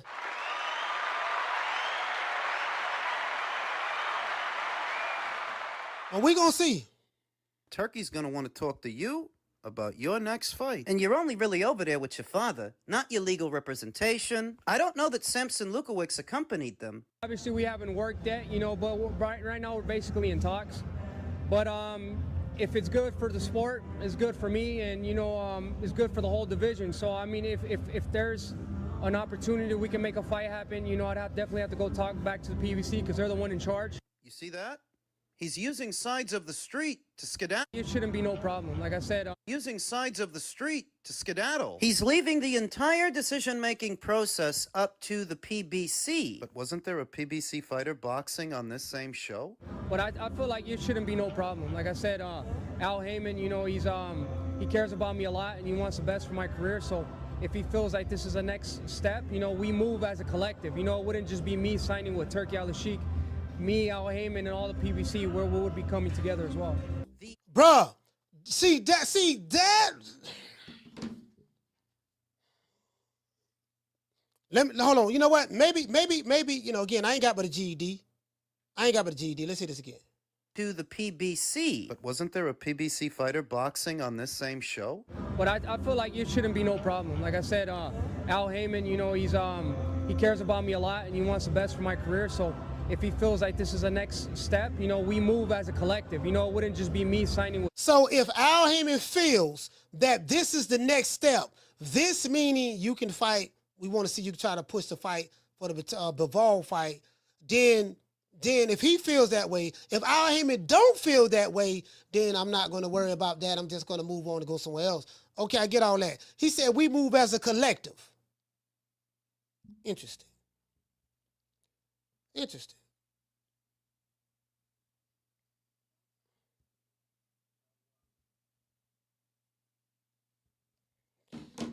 I wanted to Carlos Adames move as a collective, or Ariel, or Pitbull, or whatever.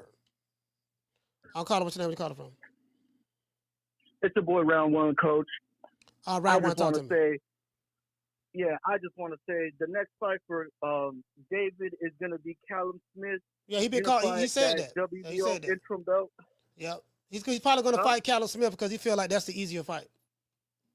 I feel like right now, I mean, maybe if it was Beterbiev winning, then yeah, but I see the trilogy happening first. And then, I mean, at this point, Canelo could come up there and be like, let me take that spot. Yeah. So, David, he's going to probably stay busy, but I do see a Callum Smith fight, and he's going to be the unified WBO, WBA Reggie, and WBC interim belt. So, yeah, I think that's the next fight. Yeah, so, but see, Callum Smith is not a PBC fighter.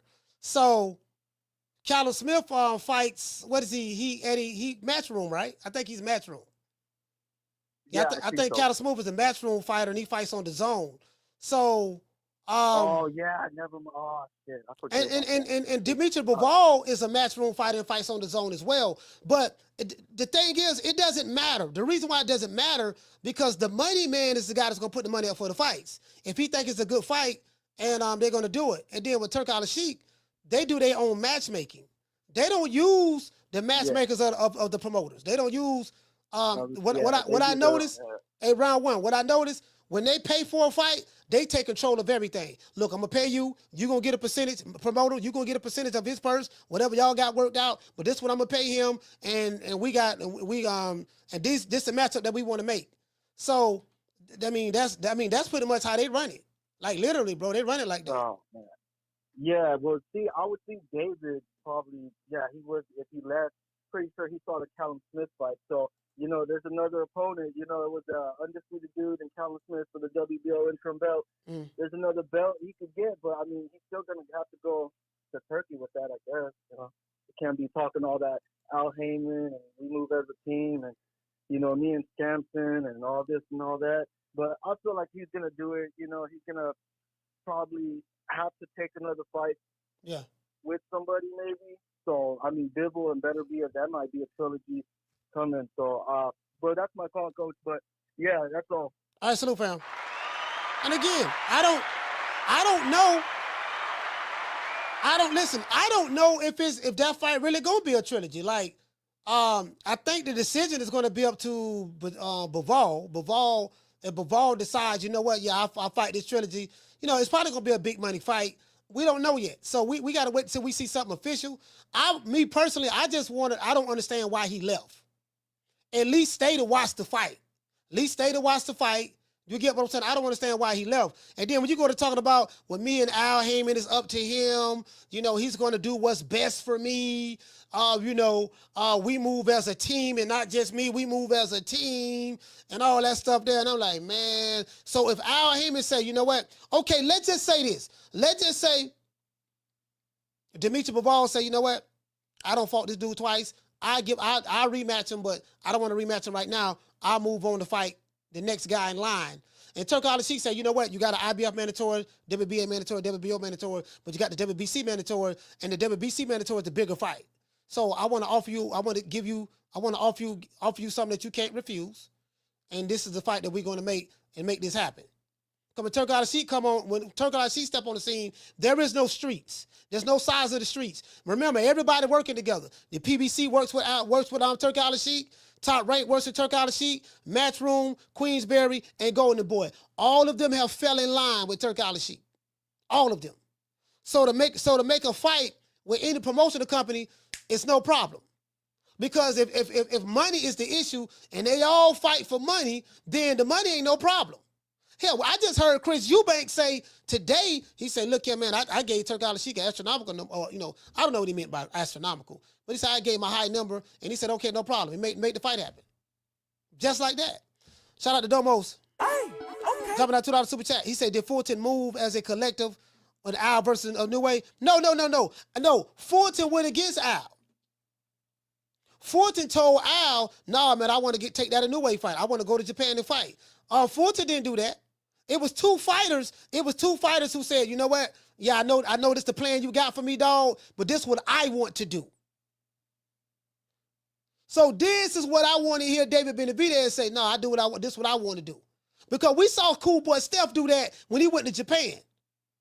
And we saw Errol Spence do it the same week when he fought Terrence Crawford.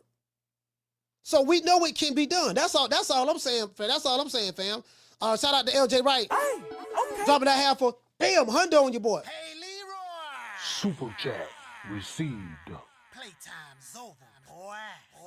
Yeah, man, you know what I mean? Shout out to LJ Wright. What you say, brother? You say good show and breakdown. Yes, sir, man. I appreciate you, man. Shout out to LJ. Today's show has been sponsored by our brother, Mr. LJ Wright. You know we got to hit him with the hugging. Down from the bar, there's a platform stage. People pimping, sharp as razor blades. And see, this what I'm saying, fam. Like, you know, hold on. Let's go back. What about Danny Jacobs? Danny Jacobs was a PBC guy. So this is what I'm saying, fam. Like, it's easy to hide behind a guy who no one can talk to confirm it. Like, you can listen, Bob Arum is 93 years old. You can get Bob Arum on the phone, fam. You can talk to Bob Arum. Now, I don't have a relationship with him, but I'm saying for the people who have relationships with him, they can get him on the phone at 93. So, because you got to be able to confirm things, cross-reference things, so you will know, so you can be factual on it. You get what I'm saying? Like, again, bro, like I can always put it on Al. Because we can't see him. Jamie say, Coach, Bob Arum does interviews and everything. Yes, he does. Hey, Kelly Boston say, Coach, they will be getting over $10 million each. That's a lot of money. That's a lot of money, fam. $10 million is a lot of money. Justin Watson say, sound like duck language.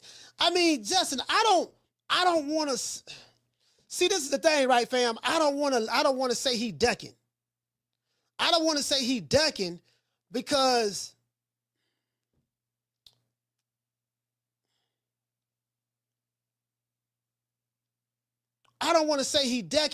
you know, I just need I just have some questions that need answers. First question, what was the purpose of you going to Saudi Arabia? Second question, did you leave before the main event? Third question, why did you leave before the main event? People in the chat saying it might have been his family emergency or whatever the case may be. Was there a reason why you didn't stay to see the main event? Oh, well, I booked my flight and, you know, and you know, I had to get back, you know, because I had booked my flight to go back to America. So why you didn't book a flight to go back after the fight was over with? Dude, you wasn't even there 24 hours. Or something of that sort. Like, why did you book a return flight? Why did you book a return flight that so early? The guy from Ariel, the Ariel show on DAZN, he said that, look, man, caller, hold on. He said, look, man, I spoke to David Benavidez. He was standing right here next to me, and I was like, look, David, let's get you on the main stage so we can talk about this fight that's coming up, because the fight was getting ready to come up between Beterbiev and Bivol. Let's talk about it, and being that, you know, the whole purpose of you coming over here was the simple fact that, hey, you the mandatory to fight the next guy in line. He said David refused to do that. He didn't even want to do that. Why? Because someone told him in his earpiece, that, oh, David Benavidez can't do it. He got to go back to the airport. He got to go back and fly back home. Carla, what's your name you calling from? Martin from Oakland. Martin, 2 times. Yeah, Coach. One of the reasons why I think no matter what, it's going to be Bivol and Beterbiev for the trilogy. You got to remember, Beterbiev 40. And in the lead up to these 2 fights, Beterbiev got hurt twice. Once was the knee, which he wasn't even fully recovered from during the first fight. And the other one was something that had to do with his jaw. So basically, they're pretty much on some now or never type shit because, oh boy, he ain't going to be around forever. And even if he is, he ain't going to be, you know, in top shape. You know, Benavidez, 27? So he could wait it out. And then, you know, the WBC, basically, they just put their foot in their mouth by making them the mandatory, which means if you know, Bivol don't fight him, they got to strip him, elevate Benavidez like they did Shakur, like they did, you know, Devin Haney and all these other guys. And Shakur got not elevated? that even matters. What fight that? What belt that Shakur? Oh, no, he fought for a vacant. My bad. He fought for a vacant. But all these other guys, they just get elevated. Like, I meant to say, what's that fool's name? The Texas dude that got knocked out by Tank. Bravo. Are you talking about Frank Martin? No. The Mexican dude from Texas, the 147 champ, he got elevated. Are you talking about Mario Barrios?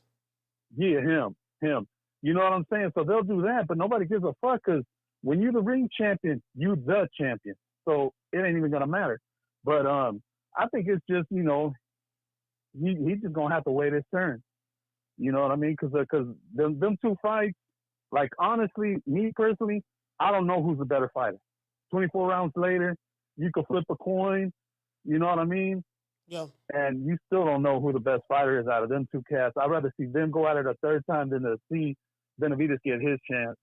And I think he knows that. He knows where he stands. And you know what I mean? Maybe that shit hurt his little feelings. You know, maybe he saw the writing on the walls or whatever it was. But I think that's what's going to happen first, no matter what. Yeah, I'm just anxious to see David Benavidez's next interview, and I want the interviewer to ask these questions, you know, so we can have some clarity on it. But shout out to Martin Sloop. Oh, that for sure. Go ahead. No, go ahead. What you gonna say? Yeah, so we can have some clarity on it because it still doesn't explain it still doesn't explain why you don't even stay to watch the main event. Well, when he got over there, he realized that when he got over there, he realized he wasn't going to be the next guy in line. All right, so he just decided to leave. We need confirmation on that. That don't make no damn sense. You didn't have to go over there to realize that. I mean, that don't make no sense. So that's all I'm saying. So now we're hearing about Callum Smith. I did read something about that. Probably would fight Callum Smith. I think Benavidez said something of that sort, and so you saw what you needed to see. So basically, you was there to cope out. Who Callum Smith fought? Botsy. He fought with Botsy, right? So you was there to scope out Botsy and Callum Smith. So that tell me that's what you were looking at the entire time. Yeah, dog. Let's see can we make this Callum Smith fight, dog. Because he probably feels that from a matchup standpoint, that's the easier route. And if he does do that, that let me know, you know what? That was the plan all along. That was the plan all along. Okay, we're going to see can we fight Callum Smith. For what? And we need confirmation that it's going to be a trilogy on the Bivol. Because some people saying, oh, man, we don't want to see a trilogy. Some people saying that. Yeah, man, we don't want to see no trilogy right now. Hell, when Tyson Fury and Deontay Wilder fought each other, well, they had 3 fights. The first fight, then there was a gap between the first and the second fight. And then the second and third fight, Deontay Wilder had to take him to court in order to get him to honor the contract. So I don't think that neither guy is contractually bound to fight each other. So, you look at the land. Okay, what's the biggest fight that could be made? A lot of people saying they don't want to see a trilogy. So some people saying they do want to see a trilogy. So it is what it is. If we don't get a trilogy, out of the mandatories, between the IBF mandatory, the WBA mandatory, I don't think, and at light heavyweight, I don't think neither one of those guys has a bigger name than doggone Benavidez. And guess what? If Callum Smith, check this out. If Callum Smith is the interim champion, Callum Smith is what? Callum Smith is what? Hold on, let's see. And I'm gonna tell y'all something else y'all didn't think about. If Callum Smith is the interim champion, that means he's next in line to fight for Undisputed as well. Why would Callum? Okay. Why? Okay. So what you say, Mr. T? WBC? Hey, what? No, not WBC. Callum Smith is the WBO interim champion. Check this out. If Callum Smith is the WBO interim champion, why would Callum Smith fight David Benavidez? Like everybody making it seem like it's a foregone conclusion. Yeah, he gonna fight Callum Smith next. Why would Callum Smith fight David Benavidez when he the WBO interim champion and he's in position to fight in position to fight for the belts? Do anybody have any answers for that?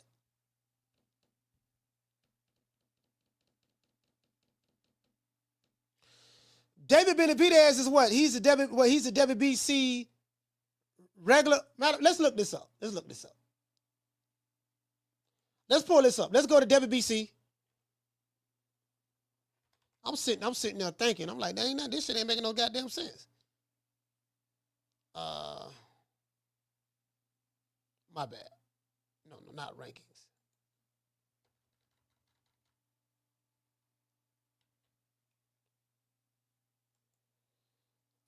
Let's see, the WBC.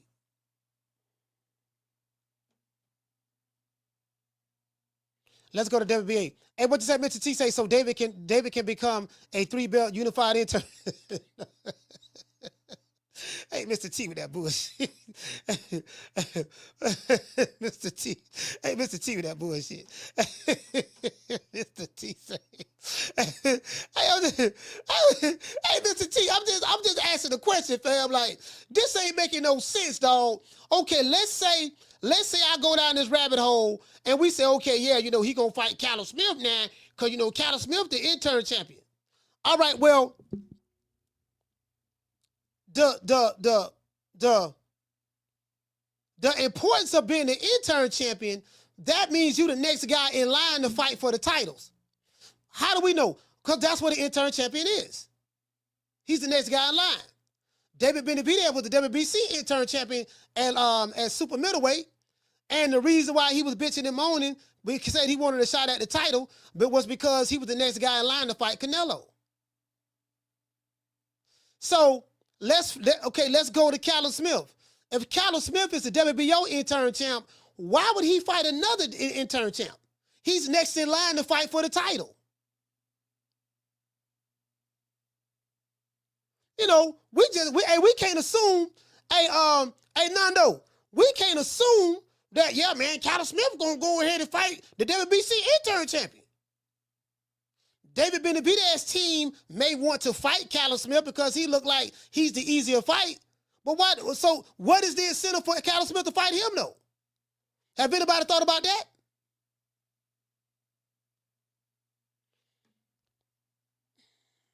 Shit, hold on. Let's pull up the WBA. I think Benavidez got the WBA Reggie belt too. I think he got the WBA Reggie belt. If I'm not mistaken, he beat. Oh no, shit. Let's pull up WBA right quick. I'm finna pull them all up right now. We pulling them all up. Light heavyweight. Let's go to light heavyweight. All right, let's go right here. Check it out. Here we go. As you can see right here, this site hasn't been updated, but Dimitri Bivol is the super champion, WBA champion, right? I think Eifert and IBF was going to fall back down, probably be number 1 or 2, somewhere up in there, right? The world champion was David Morrell. David Benavidez beat him. So now David Benavidez is the WBA Reggie belt champion at light heavyweight. Right? Okay, cool. Let's go. Let's go to ratings over here. Let's go to ratings over here. Let's see who is.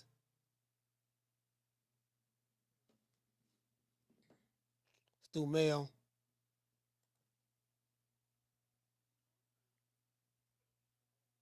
Hold on, y'all. Hold on. I'm pulling it all up right now. We finna see who's who and what's what. I'll call it. What's your name? Where you calling from? Elton from Baltimore. Elton, talk to me. Yeah, the Al Haymon portion of it does sound duckish, but I wonder if, you know what I'm saying, if it was his first time traveling overseas or something like that for real, and he wasn't sure about like the time differences, and maybe when he booked his flight, he did something weird or something, you know what I'm saying, where the time frames were off from what he was thinking, and he had to wind up leaving early. If that is a possibility, I'm not 100% sure. It's just a question that I have for you. Right. Because you might know, you know what I'm saying, the calculations for the time difference between here and over there. Yeah. I'm not gonna lie, brother. I'm at a loss of words. I really don't know. I don't have an answer for that. Yeah. That was my only input on it for real. That just keep my call short. But that's all I was wondering, was it something like that? But I'll let you carry on with the show. All right, thank you, sir. Now, as you can see right here, Dimitri Bivol is the world champion. So David Benavidez is the interim champ. David Benavidez is the interim champ. WBC interim champion. All right? And David Benavidez is the WBA regular champion. Because he beat David Morrell for his belt. All right? So we got WBA, WBC. Let's pull up WBO. Let's pull up WBO.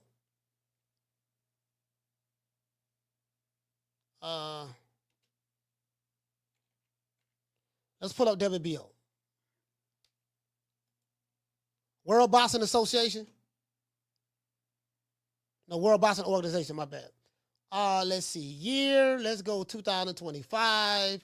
Month, we're just going to do February, category, light heavy, search. What? Oh, organization, my bad. WBO, search. Now, y'all check this out.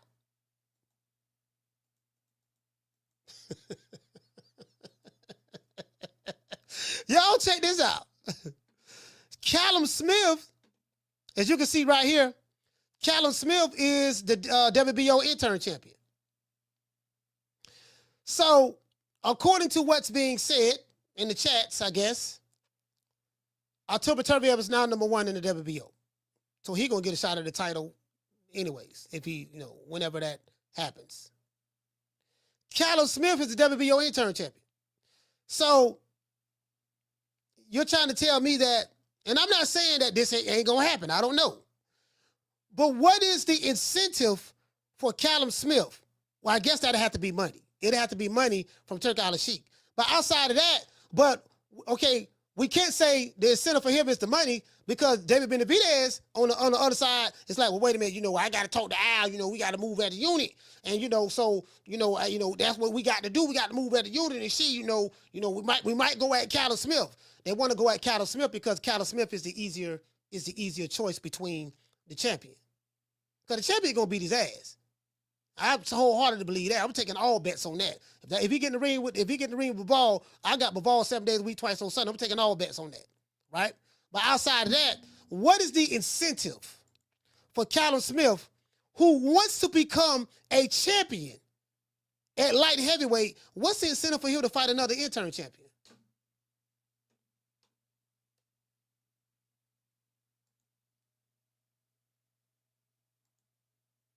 You get what I'm saying? Like, what's the incentive for him? Shout out to Jose. Jumping out $2 super chat. He say David looking for the Ring magazine intern.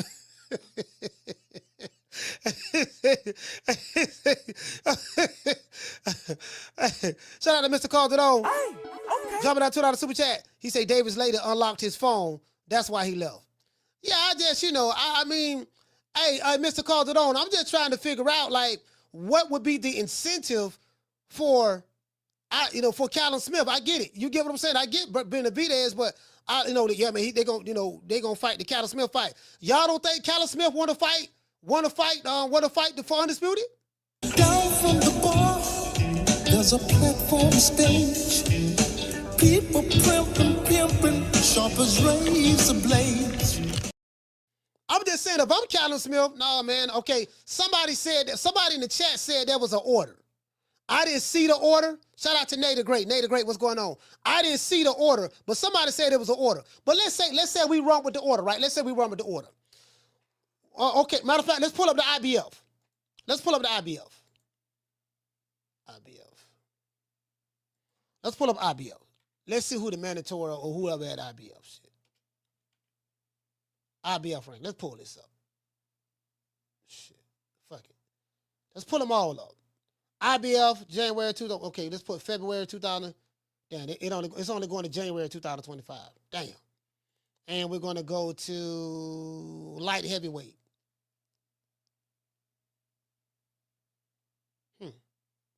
All right, here we go right here. Y'all check this out.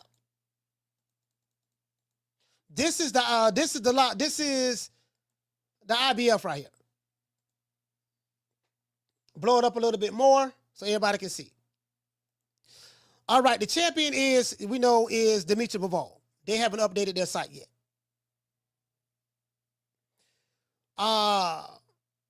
We know Dimitri Bivol have all of the belts. So who's the IBF mandatory? Would it be this guy right here, Michael Eifert from Germany? Michael Eifert from Germany. Let's look him up. So Michael Eifert is the next guy in line to fight for the belt. Somebody said it was an order. So if it's an order, let's say IBF is first. And okay, so what's the bigger fight? Is it Michael Eifert, the bigger fight? David Benavidez has the WBC intern title. Is that a bigger fight than Michael Eifert? David Benavidez has the WBA Reggie belt. So he got two belts. He got an intern title and he got a Reggie. He got an intern title and he's a WBC intern and he has a WBA regular. So David Benavidez is in two slots. He's in two slots. So so somebody said, hold on, what was the order somebody said? They said it was the IBF, WBA, WBO, something like that? Do anybody know? Hey, shout out to the natural. Do anybody know? Because David Benavidez is in 2 of those slots then. He's in the WBA and he's in the WBC. Cattle Smith is WBO and IBF is somebody named Michael Eifert. So, hold on, let's see. And what you say to Martin, he said, how was Anthony Yard number 4? He hasn't fought since Beterbiev stopped him. Man, I don't know. I don't know, fam. You get what I'm saying? I really don't know. Shout out to everybody in the chat. We got over 500 people watching the show between YouTube and Twitter. And then Rumble. Shout out to everybody watching on Rumble. Let's look this dude, Michael Eifert, up. Who the fuck is Michael Eifert? Let's see who Michael Eifert is. Oh, he from Germany. All right, so check this out. This is the IBF. I guess this is the IBF mandatory. This guy right here, Michael Eifert. He's 13-1.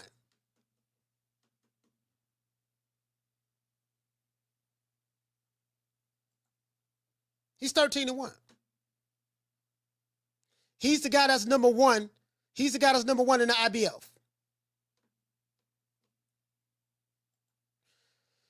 So if I was to look at a name, who would be the bigger name fighter? And you're not going to run it right back with Beterbiev. I mean, well, Callum Smith has a big name in the UK. I think Callum Smith is the draw in the UK. Callum Smith is the interim champion. He wants a shot at the title, I'm assuming. David Benavidez, he's the IBF and he's the IBF WBC interim champion, title holder. Because he ain't no champion. The champion is Bivol. There's only one champion. And he's the WBA. And he's the WBA. So, and then Michael Eifert. Have anybody ever heard of Michael Eifert? Anybody? I'm just saying. Anybody ever heard of Michael Eifert? They called him the Diesel. What he said, Mr. T, he said IBF, then WBC. Just orders there. Hey, Mr. T, you can get around Michael Eifert. Hey, Mr. T, check this out. This is Michael Eifert. You can get around him. I'm pretty sure Turki Alashihk can get around him. Oh yeah, look here, dog. You gotta wait in line. We got you. We know you in the rotation. It is what it is. Now this is an easy fight. This is an easy fight for Bivol. I think Bivol will get a knockout maybe on this here. He probably can stop this dude right here. He probably get him a knockout on this. This dude is 13. This dude is 13-1. This dude is 13-1 with 5 KOs. He 13-1 with 5 KOs. LJ, what you say, fam? No one never heard of him.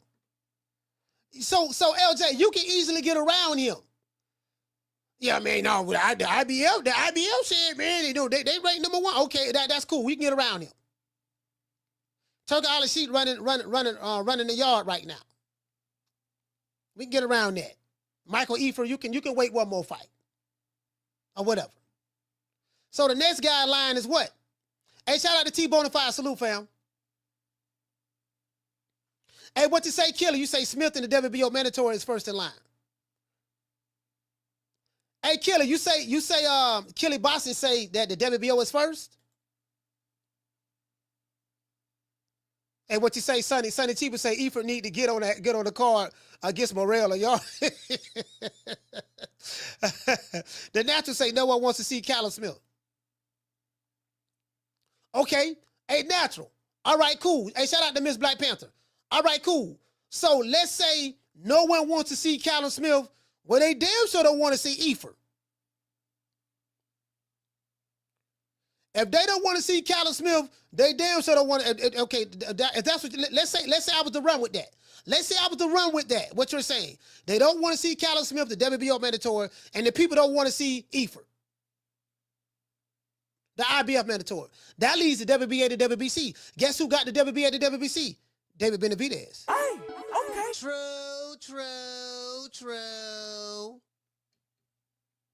I'm just, I'm running with you on that. Let's say I take what you said, we run with it. All right, cool. If the people don't want to see Callum Smith, who was a bigger name than Michael Eifert, so if they don't want to see the WBO guy, and the people damn sure don't want to see the what's it do with this? The IBF mandatory Michael Eifert, 13-1 with 5 KOs. Then guess what? It only leads to either Dimitri Bivol, the Beterbiev rematch for trilogy. But if you don't do that, it leaves David Benavidez, the WBA and the WBC guy. So, we gotta see how this plays out. That's why I say it doesn't make sense. I don't understand unless this locked in stone or whatever. Like again, I don't know. As I said, if we want to run with, don't nobody want to see Callum Smith. Don't nobody even know who the hell goddamn Michael Eifert is. Has anybody ever heard of Michael Eifert? Hey, shout out to Mike from Bensonhurst. Salute to you, fam. Corey Bradley, you say the IBF is first because they had to negotiate with Eifert to let the Undisputed happen. Oh, okay. Hey, shout out to Corey Bradley. Hey, Corey, I didn't know that. I didn't know that, Corey. I didn't know that. What Corey Bradley at? Then they had to negotiate with him. Shit, nigga. He said the IBF is first because they had to negotiate with Eifert to let the Undisputed happen.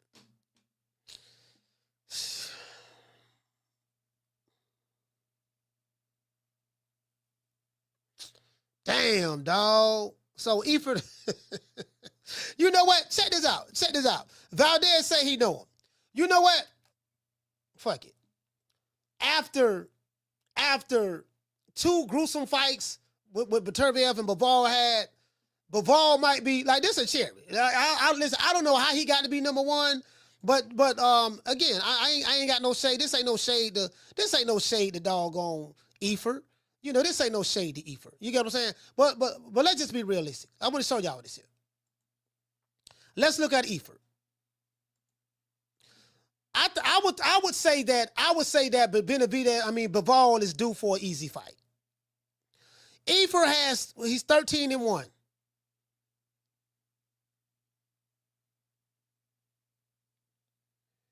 Eifert is 13-1. He started out fighting 4-rounders. He had 3 4-round fights, 3 6-round fights, 2 8-round fights, 3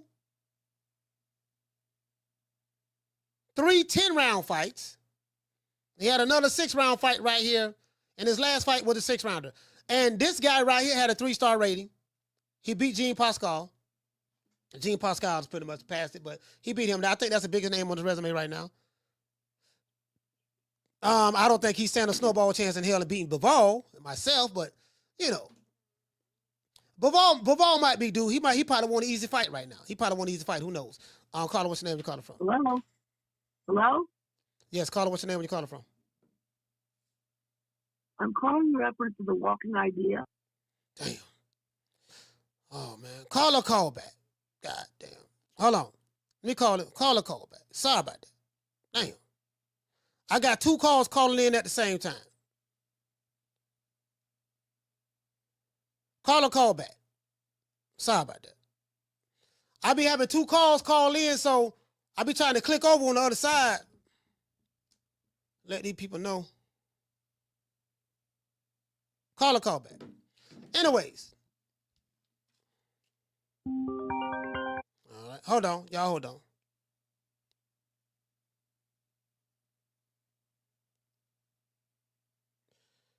Caller, what's your name? Where you calling from? Caller, what's your name? Where you calling from? Going once, going twice. So, call back. Shout out to Dr. Paul. So, the question I have is this here.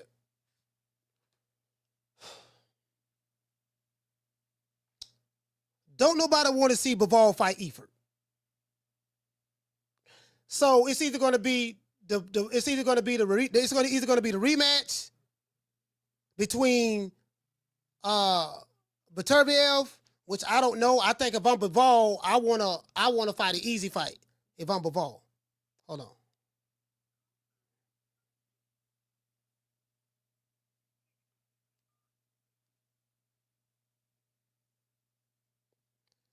Caller, what's the name you calling from? It's CJ from the 504, Coach. CJ, talk to me. CJ, that wasn't you that's called that didn't say nothing? That wasn't you, was it? Nah, that wasn't me. All right, go ahead. Talk to me. Yeah, man. I was looking at the title of the show.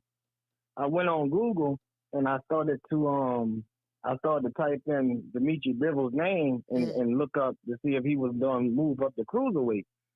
And there's a lot of articles, even on ESPN, they're saying that Dimitri Bivol is eyeing a move up the cruiserweight after defeating Beterbiev, and he's looking at facing Jai Opatai at 200 pounds at cruiserweight. And I said, that's kind of crazy, because we know when it comes to David Benavidez, he's not shy about calling out who he wants to fight. When it comes to Canelo, he's a pussy and he's scared to fight, man. He calls out who he wants to fight. But when they asked him about Betebiev and Bivol, we didn't hear that same Mexican monster. It was, if Ariel is all right with this, and we move as a unit, and I don't call plays by myself. I don't make audibles. It's a team conversation. You know what I'm saying? So I don't think he plans on fighting either one of those men. He came to that fight at Riyadh season, and I think he watched the exact fight that he wanted to watch: Buatsi versus Callum Smith. Yeah. If he gets that title from Callum Smith, that interim belt, he'll have 3 Reggie belts. If Dimitri Bivol and Beterbiev fight a third fight, their trilogy, I don't even think it matters who wins, because I think whoever wins that will vacate that title.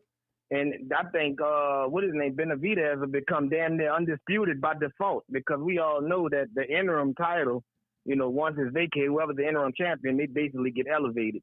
So he could damn near be elevated in three sanctioning bodies. So yeah, I don't think he's eyeing fighting Dimitri Bivol or Beterbiev, because those are not good fights for him. That's not something that he's interested. I would love to see it, but I don't think he by his verbiage and what he said in the interview, that don't sound like something that he's interested in. What you think about that? You know what? You make a valid point. Maybe they're saying, these guys are a little older than you. We can wait them out, and you'll be able to get a belt like that instead of having to fight neither one of them. Because I'm like, okay, let's say Dimitri Bivol decided to stay at light heavyweight. I haven't heard anything about him moving to cruiserweight. I heard David Benavidez talk about moving to cruiserweight to fight doggone Zerto Ramirez, but I haven't heard anything about Bivol saying that, hey, I'm Dimitri Bivol, I'm moving to cruiserweight. I haven't heard anything about that. But let's say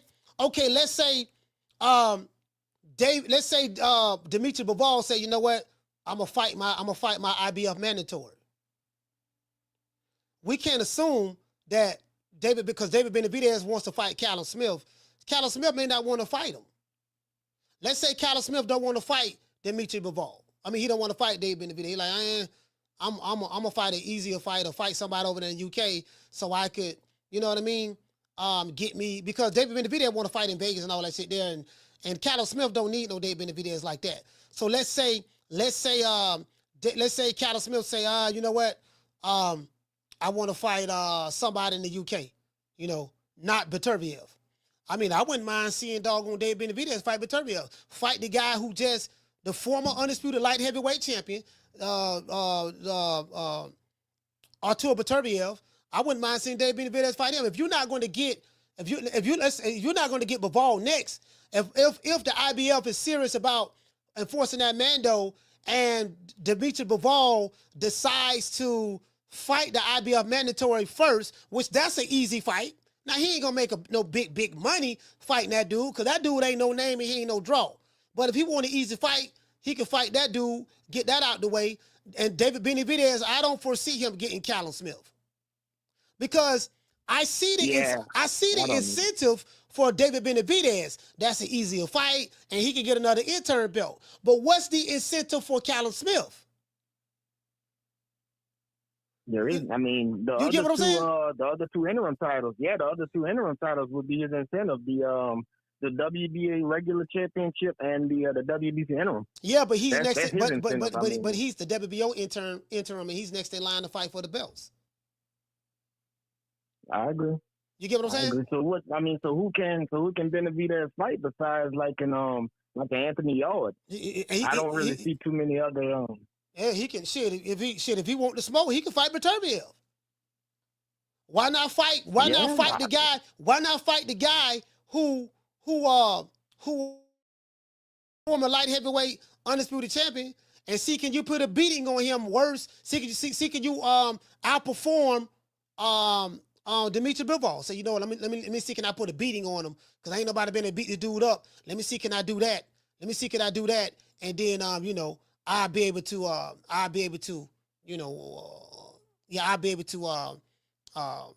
put on a display. I wouldn't mind seeing that. I wouldn't either. The man 40 years old. They saying he's 40, he old, and he washed up. Okay, cool. So that should be an easy fight for Benavidez.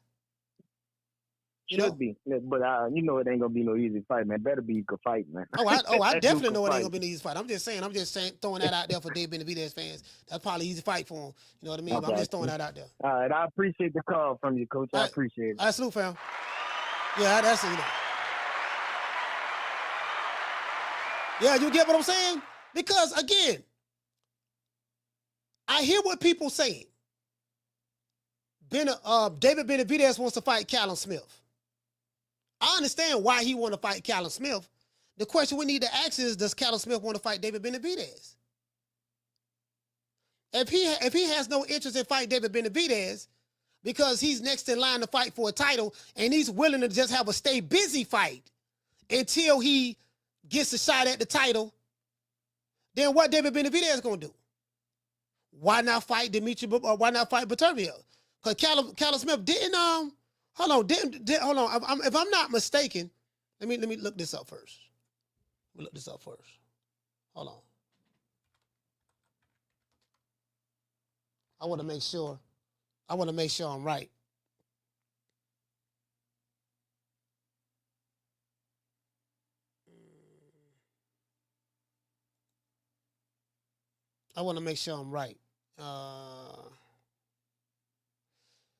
Let's see. How many fights Callum Smith have? Callum Smith is, he's 31-2. He's 34 years old. So he's an older fighter. He's 34 years old. I don't foresee Callum Smith fighting Beterbiev again because he already got knocked out by Beterbiev. So I don't see him fighting him again. So I don't think Callum Smith will want any of that smoke from Beterbiev, even though Beterbiev is probably be 40 later on this year. So David Benavidez can fight the old man. He can fight Beterbiev. He can fight Beterbiev. You get what I'm saying? Especially if Bivol decides to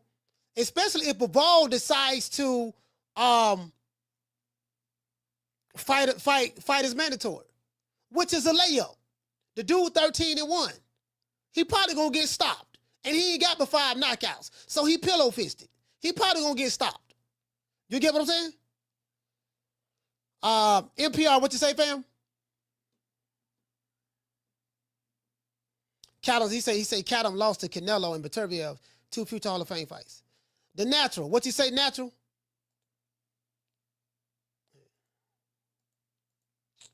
Shit. What the hell is going on? I didn't do that. The Natural says, why does Benavidez always have to fight the next guy without the belts, but the other guy doesn't? I don't know if he have to fight. I wouldn't say that he has to fight the next guy without the belts. From what they're saying, Natural, there's an order. That order don't mean nothing. I'm telling you, that order don't mean nothing. You know what I mean? It's going to be basically on, now IBF, it means something, because the IBF will strip you. The IBF will strip you. So let's say he's not going to be able to, let's say he's not going to be able to fight for the belts anyways because of this order, this sanctioning body order. He's going to have to fight somebody. And it's not a foregone Callum Smith. Y'all hold on. My thing keep tripping. Hold on. Y'all bear with me one moment. Bear with me one moment. Let's reload.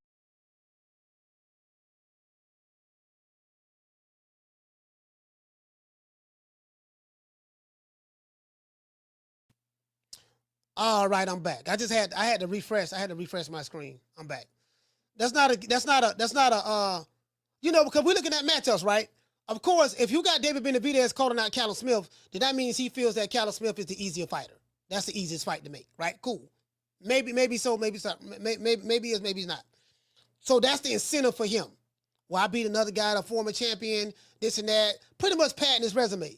For Callum Smith, there's really no incentive for him to fight David Benavidez.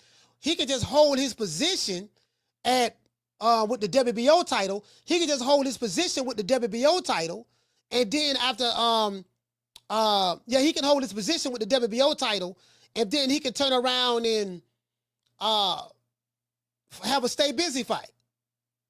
If Bivol fights his IBF mandatory because he's mandated to fight him, David Benavidez can fight doggone Beterbiev. Since I think quite a few David Benavidez fans say that, yeah, he'll beat Beterbiev, he'll knock him out, he'll do this and do that. Okay, fight that dude. That should be an easy fight for you. I mean, of course I'm being facetious, but just for argument's sake, I say that should be an easy fight for him. He don't have two brutal battles with doggone Bivol. So maybe David Benavidez can beat him in a better fashion. I don't know. We'll see. Shout out to Story. He said them two MFs arguably drew twice, like Triple G, Nello a little. Okay.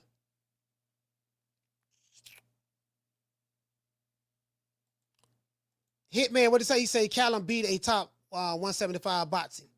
Yeah. You get what I'm saying? Yeah, he did. He did. Well, Botsy, again, these guys are jockeying for Hitman. I think these guys are jockeying for position to fight for the title. So my thing is, if you're the WBA regular champion, so that gives you first dibs at the WBA super champion, and you're the WBC intern champion, that gives you first dibs at the WBC super champion. Then Benavidez is already in line to fight next through the WBA and the WBC for the title. According to what's being said in the chat from my main man Corey Bradley, he said that the IBF is first. So Dimitri Bivol had two tough fights with the former undisputed light heavyweight champion in Artur Beterbiev. If he decides to take an easy fight and fight his IBF mandatory, because the IBF mandatory is an easy fight. The dude 13-1, 5 KOs. I don't think nobody will argue that. Now, he ain't going to get paid a boatload of money to fight him. You get what I'm saying? But he said, Coach, what nobody's saying is that Bivol beat two undisputed fighters. Bivol is a great fighter for sure. What was the two undisputed fighters he beat? He only beat one undisputed fighter. If you're saying Canelo wasn't undisputed at light heavyweight. So I can't say, I mean, that's a good talking point. But Canelo was undisputed at light heavyweight. I mean, at super middleweight. His titles were not on the line at light heavyweight. So I can't say he beat two undisputed fighters. Yeah, he beat a guy that was undisputed, but the guy wasn't undisputed in his weight class. And the belt wasn't on the line. So he only beat one undisputed fighter, Artur Beterbiev. True. That's the proper way to look at that. Because when he beat Canelo, he didn't walk away with no belts. You want to know why? Canelo belts wasn't on the line because he didn't fight him at super middleweight. He fought him at light heavyweight. You get what I'm saying? Shout out to John. Yeah, 168. Yeah.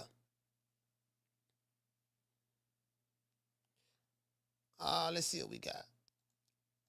NPR he said good point. Yeah, his best wasn't on the line. His best.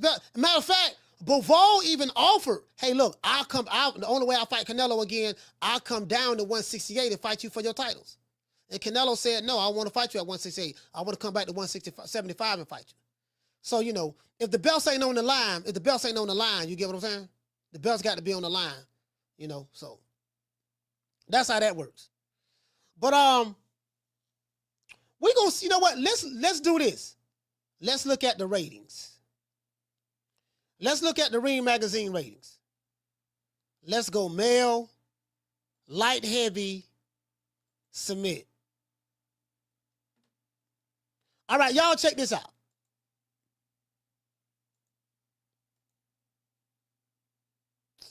Why does this shit keep coming? I got this down. Why does shit keep coming up? All right, let y'all check this out. Damn, my bad.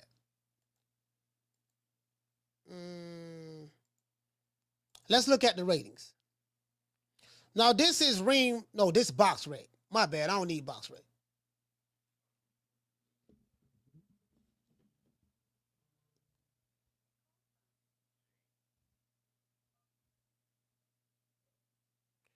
Carla, hold on. That's box rate. I don't want to look at no damn box rate ratings. Let's look at doggone Ring Magazine ratings. The ring ratings. Let's go to light heavy. Blow this up. Share. Let's go right here. So we have light heavyweight. Supreme champion. The number one guy is Dimitri Bivol. The champion is these guys swap places. So the number one guy, according to the ring, is Ariel Beterbiev. The number two guy is Benavidez. Ariel Beterbiev don't have any belts because he lost his belts to Bivol. David Benavidez has an interim belt and a Reggie belt. He is in line to fight this guy. Callum Smith is the WBO interim champion. He's in line to fight that guy as well. Then you have Anthony Yard. Botsy just lost to Callum Smith. Albert Ramirez, we have him. We have Alexander Gosick. David Morrell got beat by Benavidez. Willie Hutch from the UK. And we have Iman Katayev. Carla, what's your name? You calling from? James calling from New York. James from New York. Talk to me. Yeah. So I don't think, Bivol said that he had some nagging injuries going into this last fight. He said in the post-fight, he said he doesn't want to fight for a little while. He wants to fully heal up. Yeah. He might not fight again until the end of the year. And then by then, the IBF, they will strip him. And if Turkey wants Beterbiev and Bivol to fight again, then that's who they're each going to fight again at the end of the year. And that's going to happen with or without all four belts, same as Fury Usyk number 2. They wanted to make the fight happen minus the IBF. The same thing might happen here for light heavy. And Callum Smith is he's a bigger name domestically in the UK.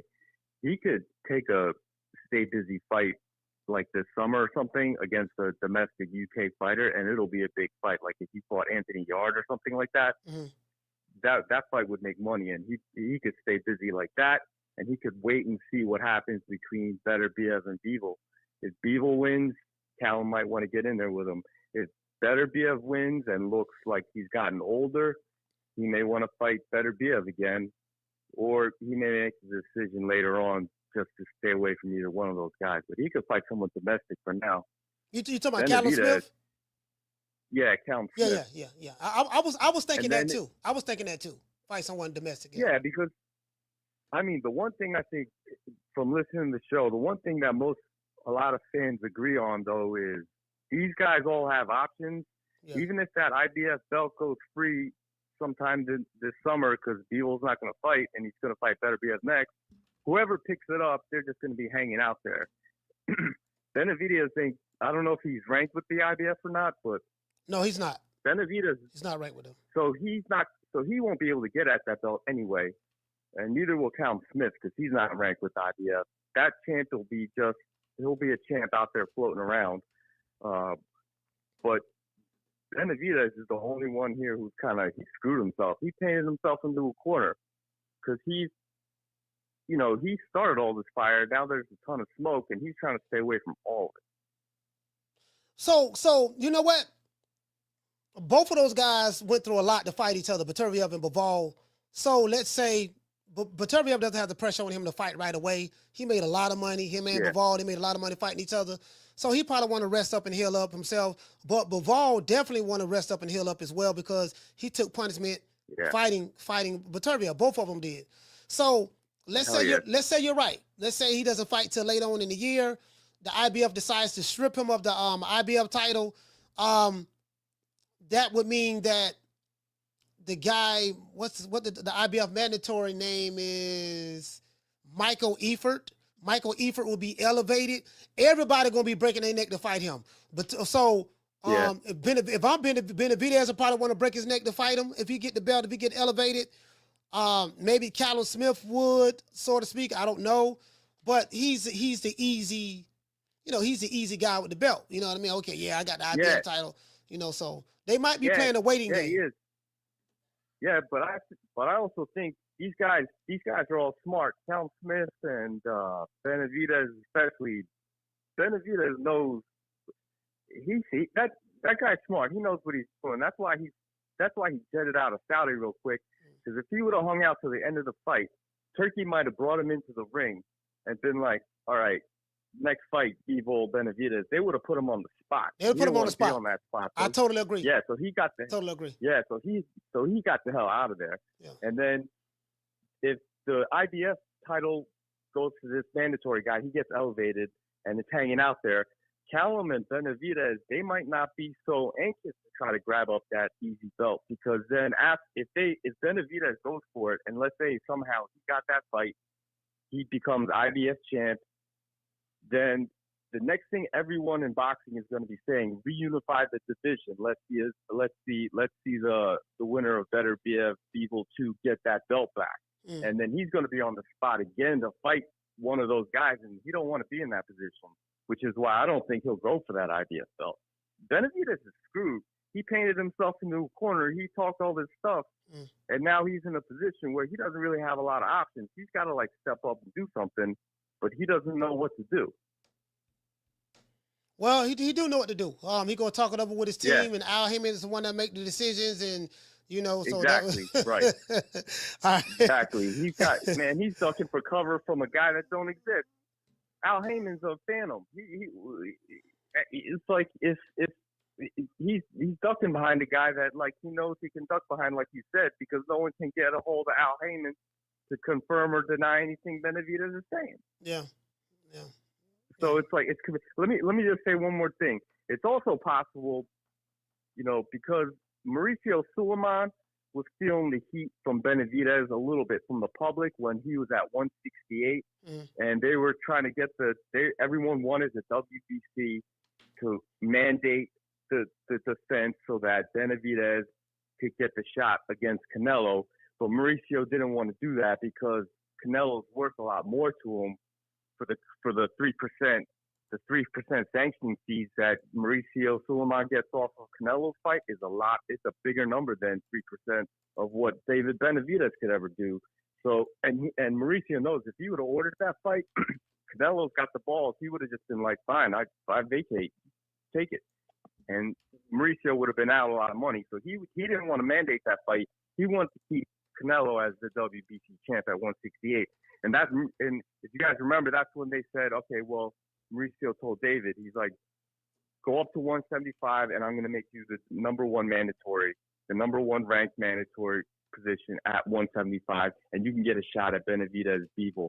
that's your consolation prize for not getting it at 168. So he goes up there, he fights Bostic to get acclimated into the division, and now he knows that that's when all of this started, when people really expected him to fight the winner of Beterbiev Bivol, and he's worried about it because he doesn't want to fight either one of those guys. But your point well taken. Go ahead and wrap it up. I got another call in there. Yeah, I'm just saying. So the WBC, they went out of order and mandated, and now they're saying they're going to name David Benavidez as the mandatory for the WBC, even though they're not up in the rotation. They went out of order. They're going to call the mandatory after Beterbiev Bivol number 3. After that fight gets made, they're going to order the mandatory. They're going to strip Bivol of the WBC. They're going to elevate David Benavidez, and that's his consolation prize. He'll be the WBC champ, and then they'll feed him easy mandatory so that he can stay champ. That's it. That's all I got. All right, salute, fam. Well, the Martin said the WBC offered Benavidez a shot at 175 interim belt when he lost the 168 scale, the 168 belt on the scale years ago. Hey, NPR say he say Bivol play high speed chess. I mean, you know what, NPR. I'm still of the opinion that Dimitri Bivol and Carla, hold on. I'm still of the opinion that Dimitri Bivol and Artur Beterbiev are the best. They the best fighters at light heavyweight. Both of these guys were undisputed light heavyweight champions. Both of these guys are pretty much damn near even in skill set. I can't look at one and say one is way better than the other and vice versa. They go by, we just saw both of these guys go 24 rounds. Close, both fights was close. So some would argue on one side versus the other and vice versa. Whatever your argument is, so be it. But that's the best you're gonna get at light heavyweight. Those guys, that's the creme de la creme. That's the creme de la creme there. Those guys. So, I don't know. We got to see how this shit gonna play out. Carter, what's your name? You called from? Curtis from Long Beach. Curtis, talk to me. Man, Ron Boy already gave us the script. You know what I'm saying? So it's kind of playing out the way Ron Boy said. Like, he ain't gonna fight nobody. You know what I mean? Yeah, he said that. He did say that. Yeah, he said him and Reggie, they gonna stick to the script, and they not gonna fuck with none of this shit that we looking at over there in with Turk. You know what I mean? And it's looking like that, man. It just the moves that David, and just the moves that David been making. Yeah. It's playing out like that, man. You holler Canelo, and you then you sign a 3-fight deal and don't fight nobody named Canelo when he's over there with you. And then, y'all say y'all offered the man $55 million, and then, Eddie came out quick and said, man, ain't nobody showed me no $55 million. He's like, we see $55 million, we signing tomorrow. Mm-hmm. You know what I'm saying? So all this pump faking, and it's just, we might just have to go on and give Ron Boy his props. He caught it, you know what I'm saying, a while ago. You know what? And see, this is the thing. That's what kind of like, when I heard that interview with Benavidez saying, yeah, I got to talk it over with my team, Al Haymon. Al Haymon is going to make the best decision for me in my career. I don't make the decisions. Al makes the decisions, and we move as a team, as a unit. So whenever I fight, when I get in the ring, it's all of us, together. When he went to saying that, I'm like, he using company man talking points. He using company man talking points. I'm like, bruh. And I say, Ron, you know what? I'm glad you said that. Ron Boy might be right. We just trying to get in position, but we really don't want to fight. Cause see, I was trying to see, was he going to aggressively call out the winner of the undisputed match like he was aggressively calling out Canelo? And by him leaving before the fight happened in the ring, and by him not refusing to, he don't want to go on the main stage to talk about the fight. Because this is what the reporter from the UK said. This is what he said. He said, yeah, man, I had him here. We were talking, stuff like that. I'm like, look here, man, the fight gonna start. in a little bit. Hey, man, let's get you on the main stage, so we could talk about, this fight. Hey, man, what you think about this fight between Bivol and Beterbiev? Caleb Plant. I mean, not Caleb Plant. Benavidez. And you do know, well, hey, you're going to get the winner of these guys. Which one you prefer to fight? So that'll get the fans like, okay, he want to, he's talking about this fight. He want to fight him and stuff like that. And and then Turki Alashihk probably going to put him on the spot or whatever. If he's there, of course these guys are going to take a break. But I was hoping to see that. But by him removing himself from that equation, not willing to step on the main stage, not even staying to see the fight live, that Ron Boy Fresh might be right. Yeah, and then on top of that, these other fights he's been taking, he's been the naturally bigger man, and then when he started to fight, his size or bigger, he didn't really look like Mexican Monster. Like that, he didn't have the same effect on those dudes like he had on what was his name, Andre, you know what I'm saying, how he just whooped him out, he just walked through. Like, he ain't had that effect on Gostic and the other David, Morel. He did the same with Plant, but Plant, was about his size too, and it took him a while to break Plant down, but he ain't really been looking like that Mexican Monster where he was steamrolling, you know what I'm saying, since he started fighting naturally bigger men, and I don't see him with that style doing nothing with Bivol or Beterbiev. You know what I mean? He's going to have a tough time with Callum Smith. You know what I mean? Callum Smith stood in there with Betebiev for a while before he started getting whooped out. So I don't think David going to have that same effect on him. You know what I mean? So I think it's going to play out the way Ron Boy said. They going to move on, kind of like what happened with Tank. Everybody done moved on and moved up. And now we begging him to fight Keyshawn and Shakur, but he ain't going to fight the motherfuckers. They going to eventually move up too.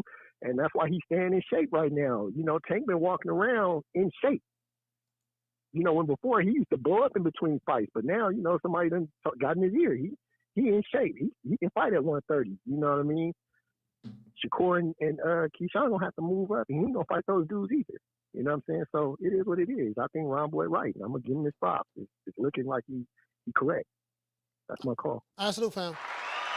Well, you know what? I will say this. I think that competition is tougher at 175. So the things that David Benavidez was able to do at 168, he's not able to do it at 175. Those guys are just as big as he is, and they take a better punch. You can't easily break them down like you did at 168. He really don't have any advantages from a size standpoint where he can impose his will on them physically, It's 75 is a little different. And especially if you're getting the ring with the you know what, I wouldn't mind saying David Benavidez fighting Anthony Yard. NPR, what do you think about when was the last time Anthony Yard fought? The thing is, Yard hardly fights though. Anthony Yard.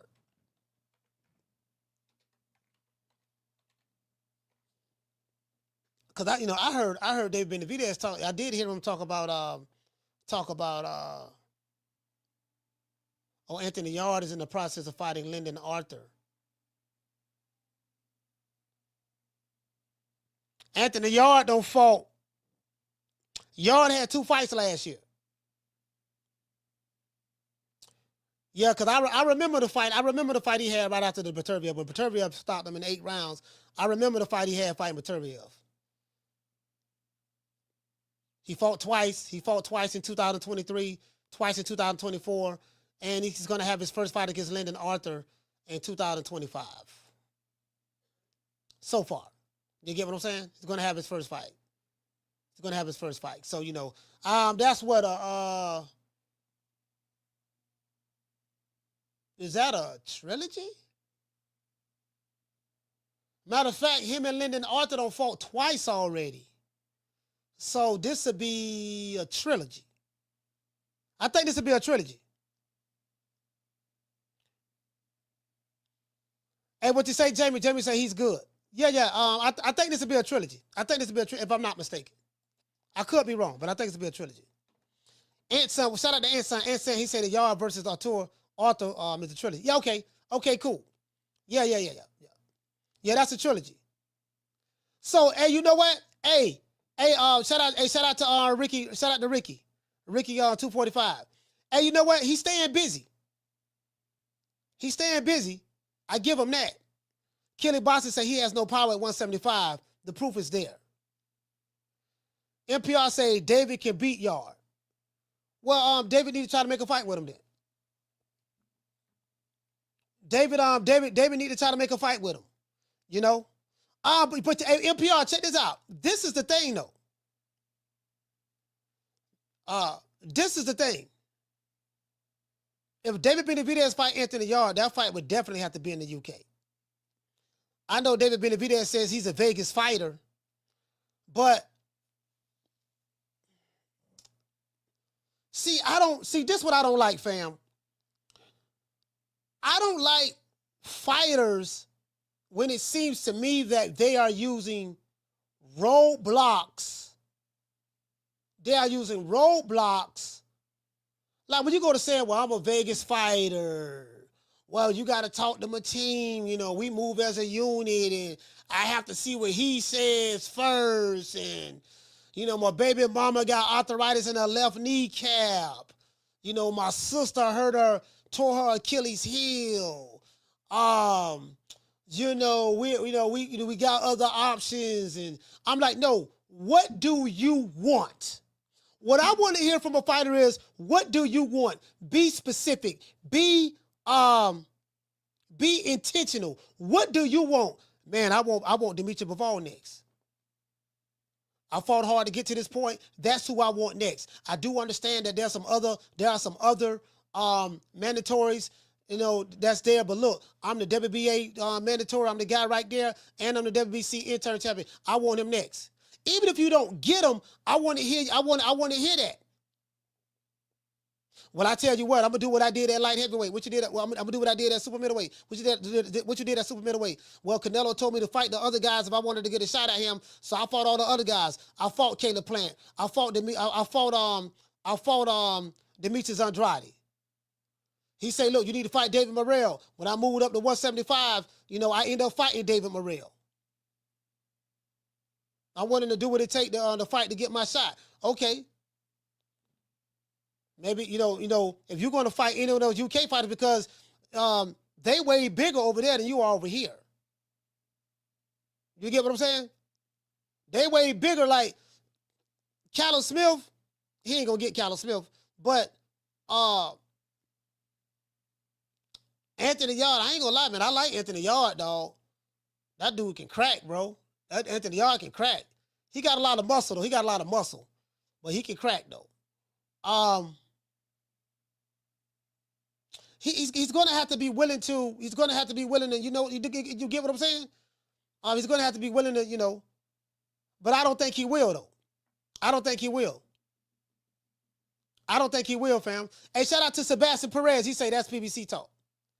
But see, hey, Sebastian, what I'm saying, fam, is, you know, with Turki Alashihk, the PBC is already working with Turki Alashihk.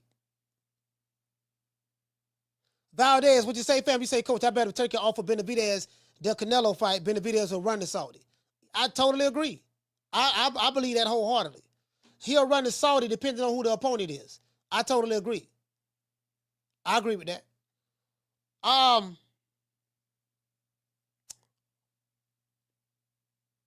Damn. So I'm trying to figure it out. Let's do this. We looking at. I want to show y'all this one more time. This is Ring Magazine. This is the top 10 Ring Magazine. Light heavyweights. These two guys probably going to take a little break. They deserve it. Ariel Beterbiev, Dimitri Bivol. Some say that Dimitri Bivol may get stripped of the IBF. If he does get stripped, it's going to go to the guy Michael Eifert. I don't know what these two guys going to do next, right? Anthony Yard look like a damn bodybuilder. You get what I'm saying? He got too much muscle. However, Anthony Yard is a good fighter. Strong fighter. David Benavidez is number 2. Callum Smith number 3. So kind of like you can say the way David Benavidez has been moving, he's the WBC interim champion and he's the WBA regular champ. That belt fell in his lap because David Morrell is a PBC fighter. So you can say he's moving the way he's moving. He's positioning himself to fight for the belts. But Ron Borfresh did make a point. It's a chance he's just positioning himself. He could be waiting. You know what? Let me see if he gets stripped of the belt. See what happens. I'm not in a hurry. Talk to my team. Like, when he was calling out Canelo, we used to always hear, I told my team to make that fight happen. Al Haymon know the fight I want. We tried to make that fight happen. I talked to Samson, make that fight happen. So I just want to hear those same talking points with the other guy. With Bivol, make that fight happen. That's what you get what I'm saying? That's what I was expecting to see, but I didn't see it. But let's give everybody a round of applause. We'll see.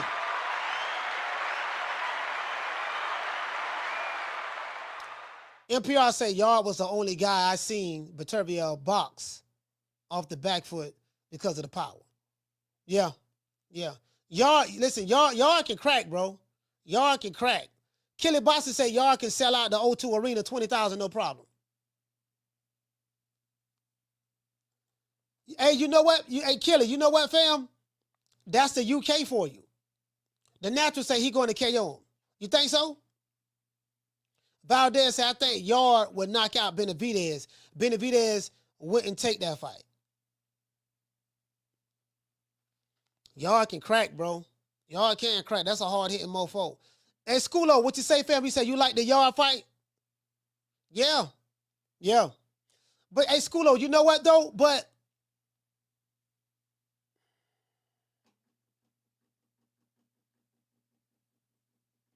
I wonder what fighters, I'm trying to see.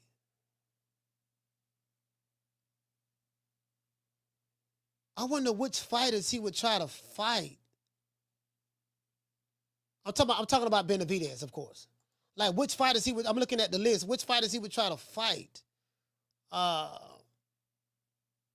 don't like that. I just don't like that. See, I ain't gonna lie, fam. I just want to play this one more time for y'all. Just one more time. I don't want nobody thinking I'm tripping. It's good for the whole. Turkey's gonna want to talk to you about your next fight. And you're only really over there with your father, not your legal representation. I don't know that Samson Lukowicz accompanied them. Obviously, we haven't worked yet, but right now we're basically in talks. But if it's good for the sport, it's good for me, and it's good for the whole division. So I mean, if there's an opportunity we can make a fight happen, I'd definitely have to go talk back to the PBC because they're the one in charge. You see that? He's using sides of the street to It shouldn't be no problem. Like I said, Al Haymon to the PBC. But wasn't there a PBC fighter boxing on this same show? But I feel like it shouldn't be no problem. Like I said, Al Haymon, he cares about me a lot and he wants the best for my career. So if he feels like this is the next step, we move as a collective. It wouldn't just be me signing with Turki Alashihk. Me, Al Haymon, and all the PBC, we would be coming together as well. All right. Let's give everybody a round of applause.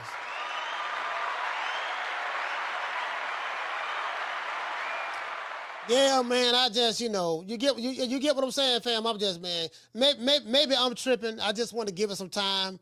I'll give it some time and just see what it is. Shout out to everybody, man. Shout out to our sponsor. Shout out to LJ Wright. Hey, okay. Shout out to Mr. Calderon. Hey, okay. Shout out to Jose Mesa. Hey, okay. Shout out to Domo. Hey, okay. Shout out to Mr. T. Hey, okay. Shout out to John BX. Hey, okay. Let's give everybody a round of applause.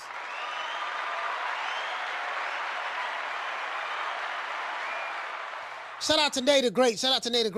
I know we got to fight Saturday. I know Tank's supposed to be fighting Saturday. I haven't spoke about Tank. I haven't spoke about his fight at all. I just, the thing is when you talk about him, then I got to hear these Tankamaniacs say, "Oh, you can't do no show without talking about Tank." So guess what? I'm not gonna do no shows on Tank. I'm not gonna do no shows none this week on Tank. Cause I don't want to hit any nigga, yeah, man, Tank this, you can't do no show without him. Well, guess what? I ain't done no show without mentioning his name. or not mentioning his name, but I haven't done any shows dedicated to him. Tomorrow's show ain't gonna be no Tank show neither.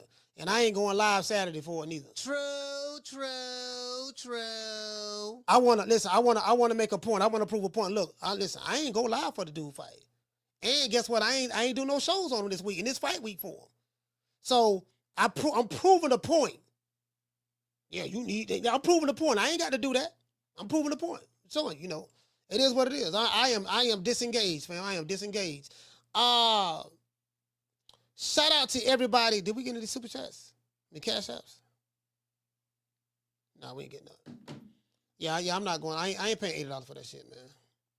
I ain't paying $80 for it. He say, Coach, you need to take a pre-workout before you do a Tank show. No, I'm good. I'm not. I'm not. I don't even want to deal with that stress, bro. I don't even want to deal with that stress. It just ain't even worth it. It ain't that serious. It just ain't even worth it, bro.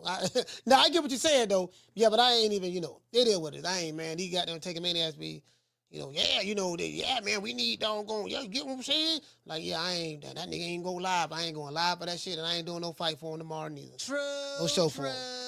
True. John say, damn, the Tank hate is real. No, this ain't no Tank hate. I'm just saying it's like, I mean, they can't have it both ways. You can't say, when I do a show about him, oh, you always doing a show about Tank, talk about Tank, and I really don't do shows about him that much. You know what I mean? You always got to do this. So I'm proving the point. I'm not doing one on fight week for him. Now it's, you hate no, so I'm hating on Tank if I do a show on him, and I'm hating on him when I don't do a show on him. You can't win. True. Can't win, dog. Can't win. Get out my face.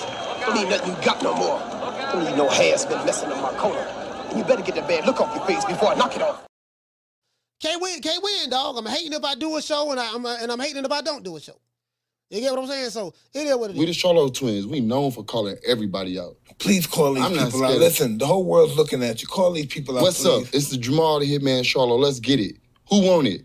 Name them names, man. They know who they is. Name them names, please. The names need to be named. They know who they is. The Mexican monster. Mexican monster. Hello. Hey, and say it's not so much the Tank hate, it's the energy you need for the Tank maniacs. Yeah. I don't even want to deal with them, dog. Boy, listen, them take maniacs, Lord, I don't even want to deal with them, dog. They got it. Y'all can have it, dog. I'm tapping out. Y'all got it. I don't even want to, I'm done.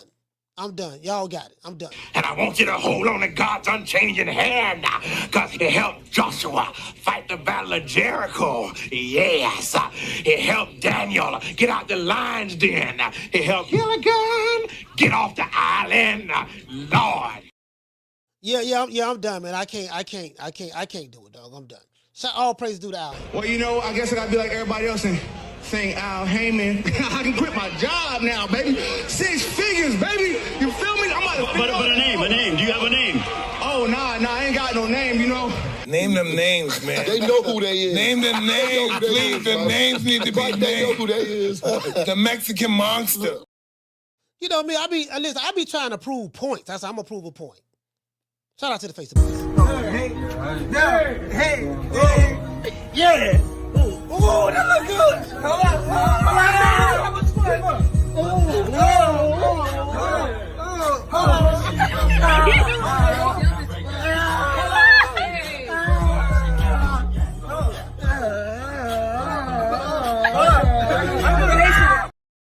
Yeah, it is what it is, man. Shout out to everybody, man. It is. Come fucking with me, you gonna get knocked the fuck out. I'm a knockout artist, baby. Knockout artist. The nigga Jamel Charlo, ever since he got that Canelo payday, that nigga we ain't seen that nigga since, dog. I don't know what Jamel Charlo at, fam. For real though. Yep, that's right. I'm running things. Cream corn. That's why they call me that. Smooth.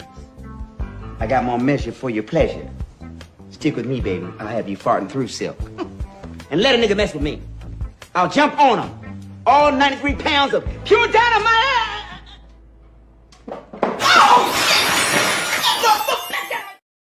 Yeah, man. Salute to everybody, man. Shout out to everybody, man. Shout out to all of the tenderonis, the PYTs, and the honey dip. See your eyes shining. she's my snow bunny, please. In the winter lights, too, she's my sweet Dr. Cream. Talk to my nose, this lover's got is so raw. Make you goose, stepping out of control. Turn it up, it's me against the light. Snow bunny, moving on the bar. Everything's alright, got that smooth soul feel. No, that's next to the law. With my snow bunny love, been funny about the night.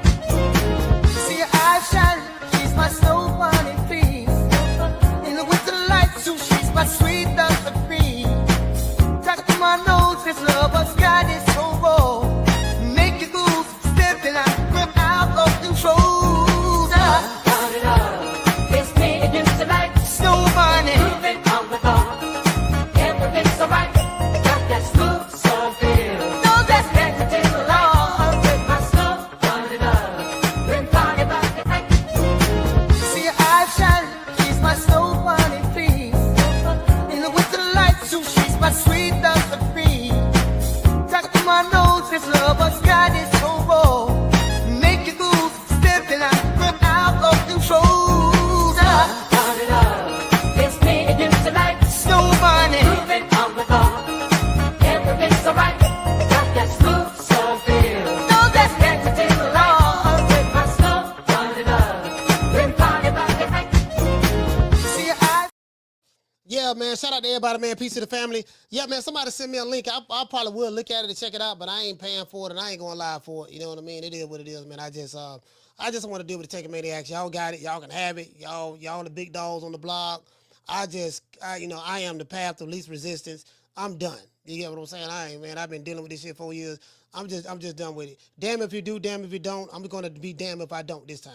I make a point. Like last year, I told y'all I was not. It was three pay-per-views that I did not pay for last year. I didn't pay for when Tank fought Frank Martin. I ain't pay for that shit, and we didn't go live for it. When Canelo fought Haymon and Edgar Berlanga, I didn't pay for that shit, and we didn't go live for it. Guess what? I ain't paying for this shit, and I ain't going live for it. True. I'm standing on business with this shit, and I mean that. Shout out to the Tenderrollers, the PYTs, and the 100 Dips. I will give everybody a shout out after these messages.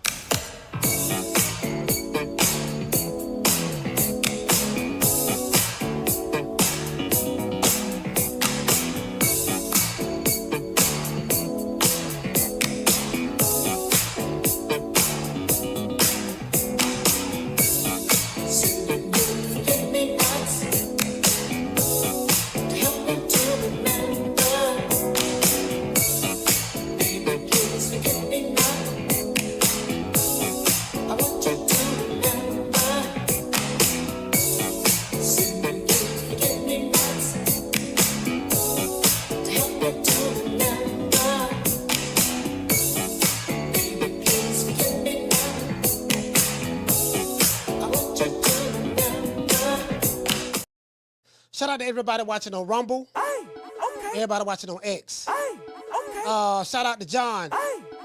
Nando Ramos. Shout out to Mr. G. Shout out to JC in the building. Nate Black. Jamie from New York. Al the Pal. Shout out to Nate the Great.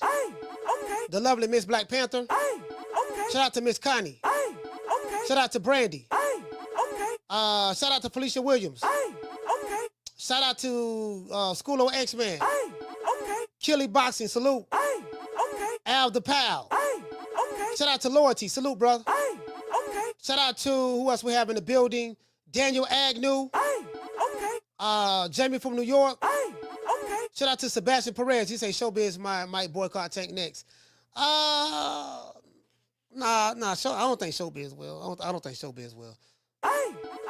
Shout out to Falcon 784. Shout out to Ant Son. Will Zamora. Shout out to Schoolo.